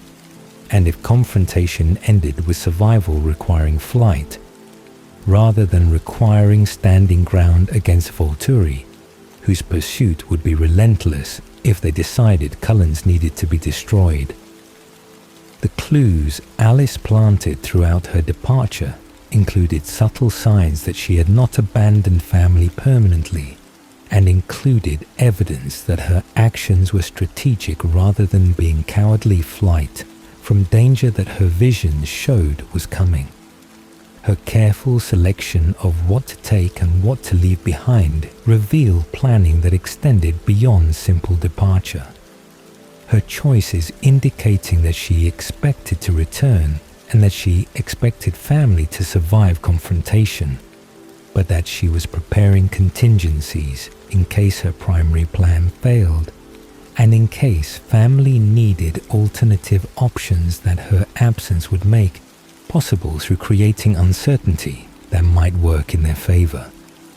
J. Jenks and the false documents he provided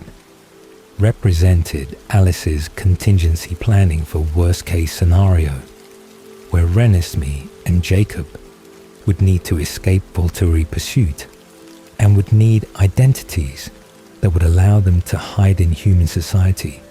while family bought them time through sacrificing themselves or through distracting Volturi attention away from hybrid child, whose survival was more important than any individual family member's survival. The documents included passports and birth certificates and supporting paperwork that would establish human identities for Jacob and Renesmee, whose appearances could pass for human if examined casually, and whose hybrid nature might not be detected if they avoided close contact with the vampires, whose senses would reveal Renesmee's heartbeat and would reveal her scent that marked her as something other than purely human. Alice's impossible choice between saving family through her presence and saving family through her absence represented dilemma that only precognitive could face when knowledge of multiple futures made inaction as consequential as action and made every choice carry weight of lives that would be saved or would be lost depending on which timeline her decisions created. Her sacrifice of family's trust and her sacrifice of her reputation represented costs that she accepted willingly when alternative was watching family destroyed and watching Renesmee killed, because Alice had prioritized their comfort over their survival and had prioritized their understanding over their continued existence. What futures Alice was preventing through her absence included timelines where her visions gave Aro information that he used against family, and included timelines where her precognition made her such valuable target that Aro was willing to destroy everyone else to acquire her for Volturi Guard. where her gift would serve his purposes rather than serving Cullen, family's purposes. Her removal from battlefield and her removal from Aro's reach during crucial decision-making period created uncertainty that worked in family's favor when Aro could not be certain what Alice had seen and could not be certain what Alice was planning and could not be certain whether her absence meant she had foreseen Volturi victory and had fled to survive, or meant she had foreseen something else that her absence was designed to facilitate. Bella's shield, as essential element in Alice's planning, appeared in visions that showed shield protecting witnesses and protecting family members from Jane's pain and from Alec's sensory deprivation in ways that would demonstrate Cullen capabilities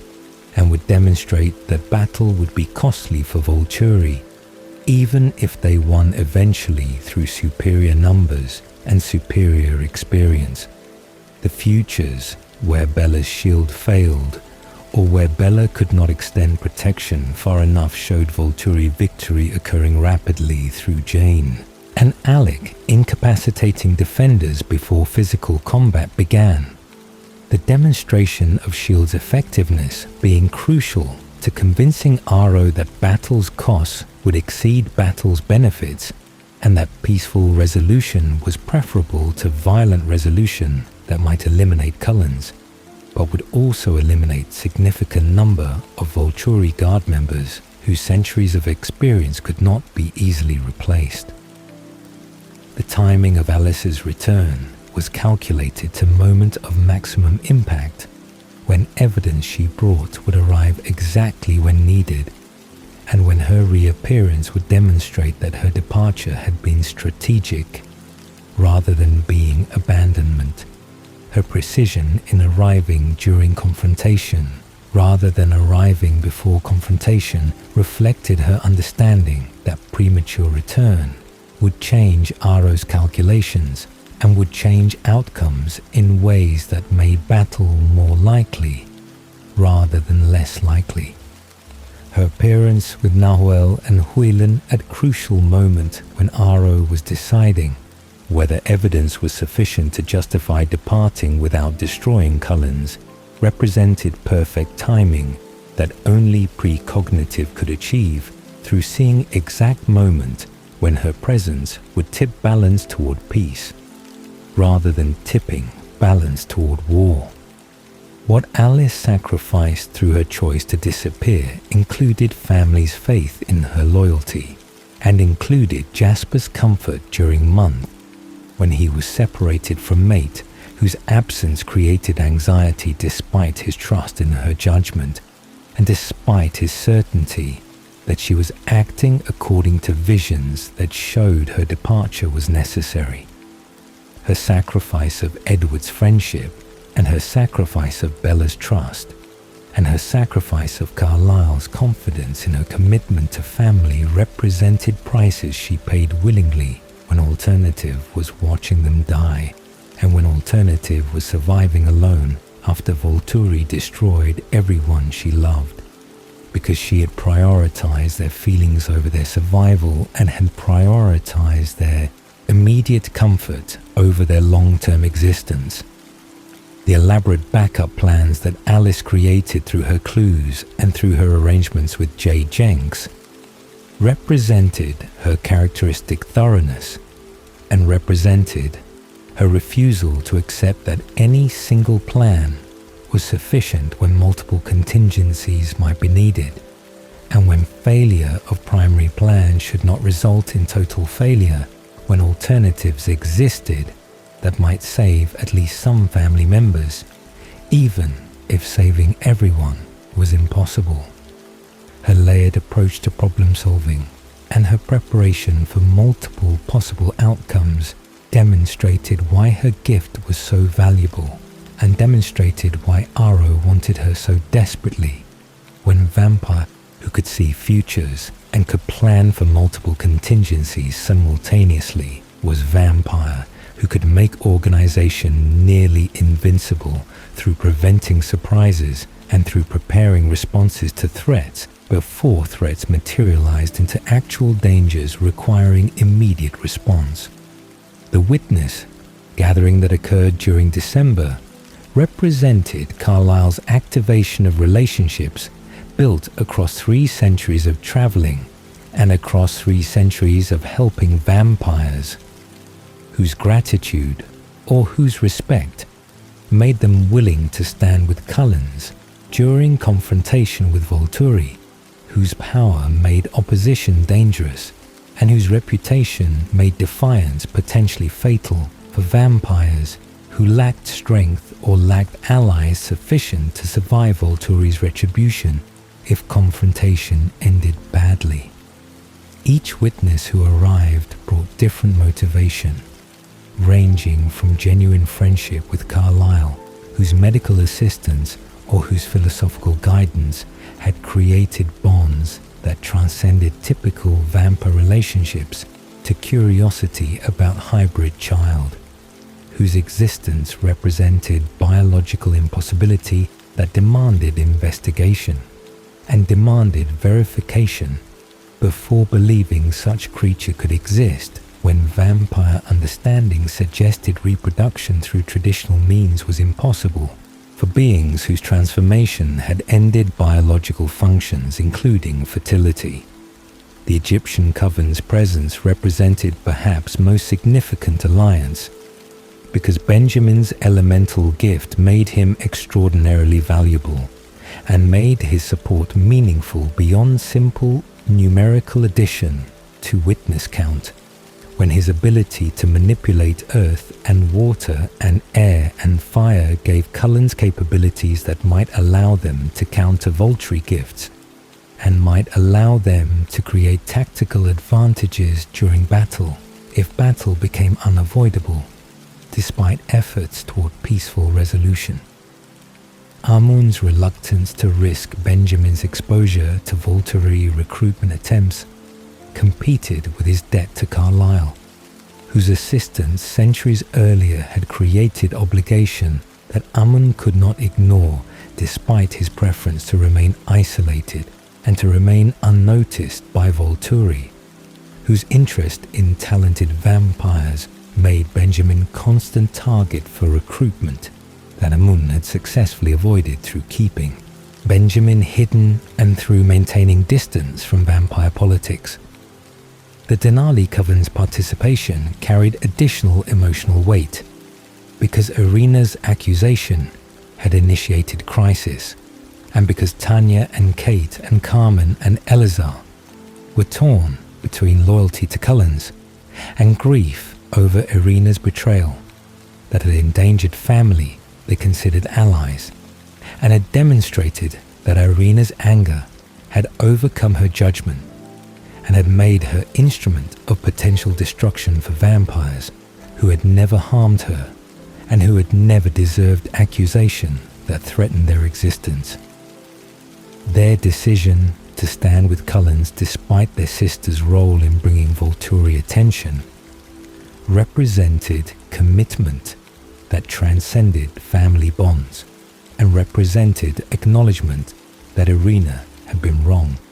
and that Cullens deserved support rather than deserved punishment. The Irish Coven and the Amazon Coven and the Romanian Coven and the American nomads who gathered represented diverse vampire civilizations' response to Volturi overreach, their presence demonstrating that vampire community was not monolithically supportive of Volturi authority,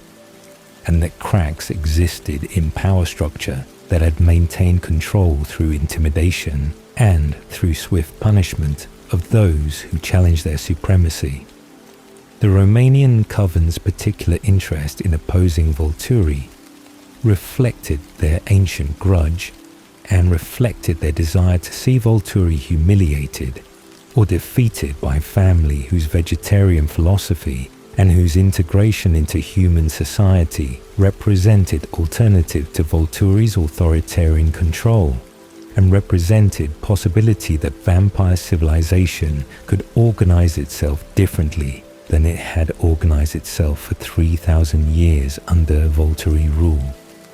The confrontation on Snowy Field outside Forks on December 31st brought together over 50 vampires whose presence represented the largest gathering of vampire civilization in recent history, and whose positioning in opposing groups created visual representation of divisions within vampire world between those who supported Volturi authority and those who questioned whether Volturi enforcement was just, or whether Volturi enforcement was tyrannical exercise of power that served Volturi interests rather than serving vampire civilization's collective needs. The Volturi's formation with 40 guard members arranged in precise ranks demonstrated their military organization and demonstrated their readiness for battle that their numbers suggested they expected, despite ostensible purpose being investigation rather than being immediate destruction. Aro's examination of Edward's thoughts gave him complete access to Cullen memories and complete access to truth about Renesmee's nature, his tactile telepathy allowing him to see Renesmee's birth, and to see her growth and to see evidence that she was hybrid rather than immortal child, whose creation would have violated law requiring destruction. His acknowledgement of truth competed with his desire to find excuse for battle that would allow him to destroy witnesses and would allow him to eliminate opposition while claiming legal justification. His political calculations weighing costs of admitting error against benefits of eliminating vampires whose presence challenged Volturi authority and whose survival would embolden others who might consider defying Volturi in future. Bella's shield extended to protect witnesses from Jane's gift, and from Alec's gift demonstrated her capability exceeding expectations and demonstrated that Volturi's primary offensive weapons were neutralized by a newborn vampire whose control was unprecedented and whose gift was more powerful than defensive gifts that ancient vampires possessed through centuries of development. The visible failure of Jane's pain projection and the visible failure of Alec's sensory deprivation created shock among Volturi Guard, whose reliance on these gifts had made them overconfident and had made them unprepared for opponent who could nullify their advantages through protection that was absolute, rather than being partial defense that skilled attackers might overcome. Alice's arrival with Nowell and Hewlin at moment when Aro was calculating whether battle was worth potential costs provided evidence that shifted his assessment and provided testimony that made destroying Cullen's legally indefensible when Nowell's existence proved hybrids matured and proved hybrids were not immortal children requiring destruction. Aro's acceptance of evidence reflected his recognition that battle against opponents who possessed Bella's shield and Benjamin's elemental manipulation and Alice's precognition would result in Volturi casualties that might include his own death. If Alice's vision showing his potential destruction was accurate assessment, rather than being bluff designed to make him retreat, the Volturi's departure without violence represented strategic retreat rather than representing genuine acceptance of Cullen's innocence. Aro's decision to leave reflected calculation that destroying Cullens today was not worth price when opportunity might exist in future to eliminate them under better circumstances and under conditions where Volturi advantages were clearer and where Volturi victory was more certain than current confrontation suggested, when witnesses outnumbered expectations and when capabilities exceeded intelligence that Volturi had possessed before arriving. The cost of victory manifested not in casualties or in physical destruction, but in psychological toll, and in recognition that peace was temporary rather than permanent, when Volturi's departure represented strategic retreat, rather than representing genuine acceptance of Cullen's right to exist with hybrid child, whose nature challenged vampire law, and whose existence would remain source of Volturi interest, and would remain potential justification for future intervention if circumstances shifted and if opportunities arose to destroy family under conditions more favorable to Volturi's success. The month of preparation and the confrontation itself had strained relationships within family and had revealed divisions that peace could not immediately heal. When Edward's willingness to sacrifice Renesmee to save Bella and Rosalie's willingness to sacrifice Bella to save Renesmee had created rifts that required time and required forgiveness before family could return to previous unity, that had characterized their existence before crisis, had forced them to choose priorities, and had forced them to acknowledge that their love for each other did not mean they agreed about fundamental values or about acceptable sacrifices. Witnesses departing after confrontation carried with them knowledge of hybrid child and carried with them knowledge of Cullen capabilities that would spread through vampire civilization and would change how other vampires perceive family, whose vegetarian lifestyle had previously marked them as eccentric, but whose demonstration of power and whose gathering of allies had marked them as significant players in vampire politics, whose influence exceeded their numbers and whose connections exceeded what their isolated existence in small Washington town would suggest to vampires who had not witnessed their ability to mobilize over 30 witnesses whose presence represented favors owed and represented relationships built across centuries of Carlisle's diplomatic engagement with vampire community that most vampires avoided, or most vampires engaged with only superficially, through brief encounters that created acquaintance, rather than creating friendship that would motivate risking Volturi displeasure. The Egyptian coven's departure with Benjamin intact represented relief for Amun, whose fears about Volturi recruitment had been realized when Aro had shown obvious interest in Benjamin's gift, but whose fears about losing Benjamin had not materialized when confrontation had ended, without battle and without opportunity for Aro to make offers, or to make threats that might separate Benjamin from Coven that had raised him and that had kept him hidden for centuries, specifically to prevent Volturi from discovering Elemental Manipulator, whose power exceeded most vampire gifts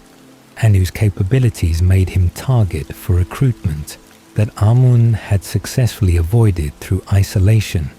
and through careful management of Benjamin's exposure to vampire civilization, whose members might report his existence to Volturi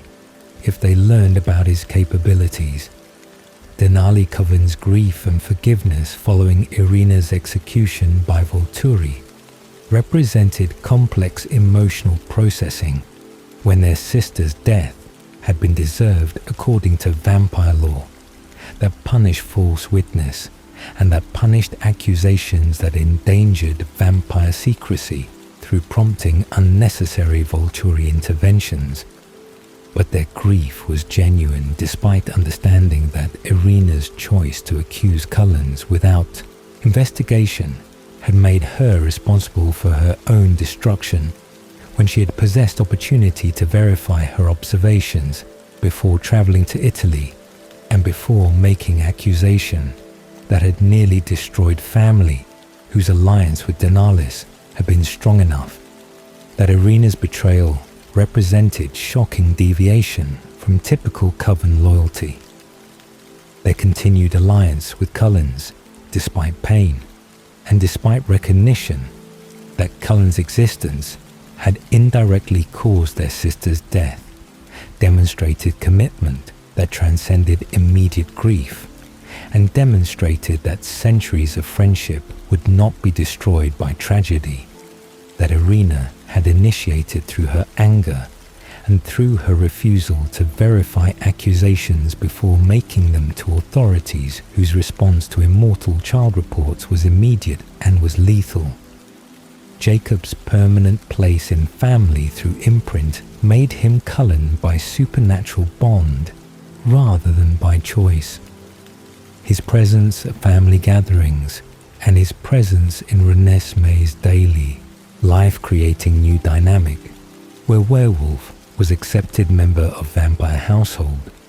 whose participation in family decisions and whose integration into family routines represented unprecedented cooperation between species,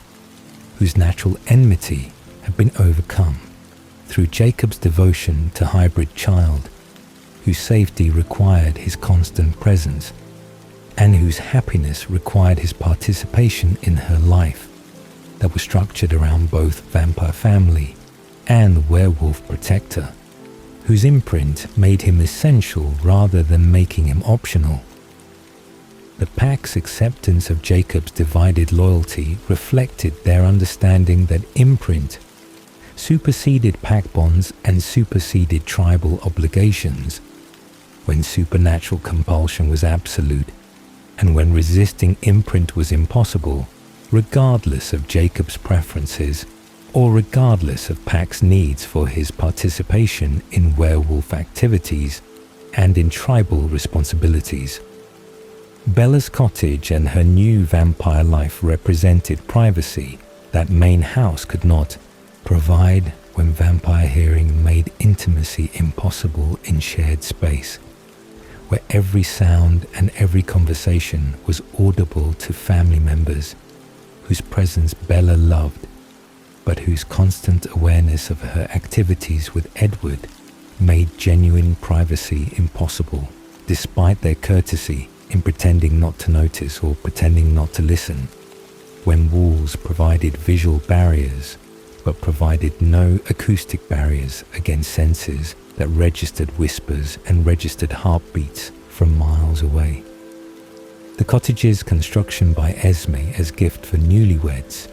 provided space where Bella and Edward could exist as couple rather than existing as family members whose relationship was always observed and always known to others, whose supernatural senses made walls meaningless and made distance necessary for creating boundaries that vampire families required despite emotional closeness.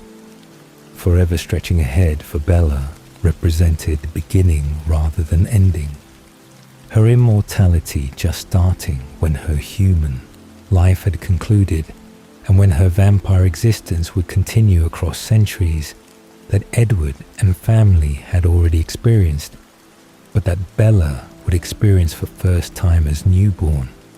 whose perspective on eternity was different from ancient vampires whose centuries had taught them patience and had taught them that time was resource that never depleted. And so Breaking Dawn's hidden layers reveal themselves beneath the romantic surface, the biological impossibilities and the political machinations and the supernatural compulsions and the strategic sacrifices that purchased happy ending whose price was higher than celebration acknowledged and whose costs were paid through autonomy surrendered and through threats postponed rather than eliminated. Bella's transformation from vulnerable human to powerful vampire completed journey that began with girl who believed she had no special qualities and ended with woman whose shield protected family and whose strength equaled those who had once needed to protect her from herself and from dangers that her mortality had made inevitable. The family's evolution from nuclear unit to expanded clan including hybrid child An imprinted werewolf and allies spanning continents represented change that crisis had forced and that survival had required when isolation was no longer viable and when connections became essential. Renesmee represented hope and uncertainty simultaneously, her existence proving impossibilities were possible, and her future remaining unknown despite Nahuel's testimony, providing framework that suggested centuries ahead, but could not guarantee outcomes when hybrid nature was unprecedented, and when her development followed patterns that no one had observed completely. Jacob's freedom sacrificed for protection through imprint that bound him eternally represented cost that he had not chosen, but that supernatural genetics had imposed without consent and without escape. The Volturi threat postponed rather than eliminated meant vigilance would replace peace, and meant forever would include awareness that powerful enemies remembered and would return when circumstances favored their victory over family, whose survival had been temporary reprieve rather than permanent resolution. Rest now, carried by these hidden depths beneath the surface. Sleep well, Twilight souls. Good night.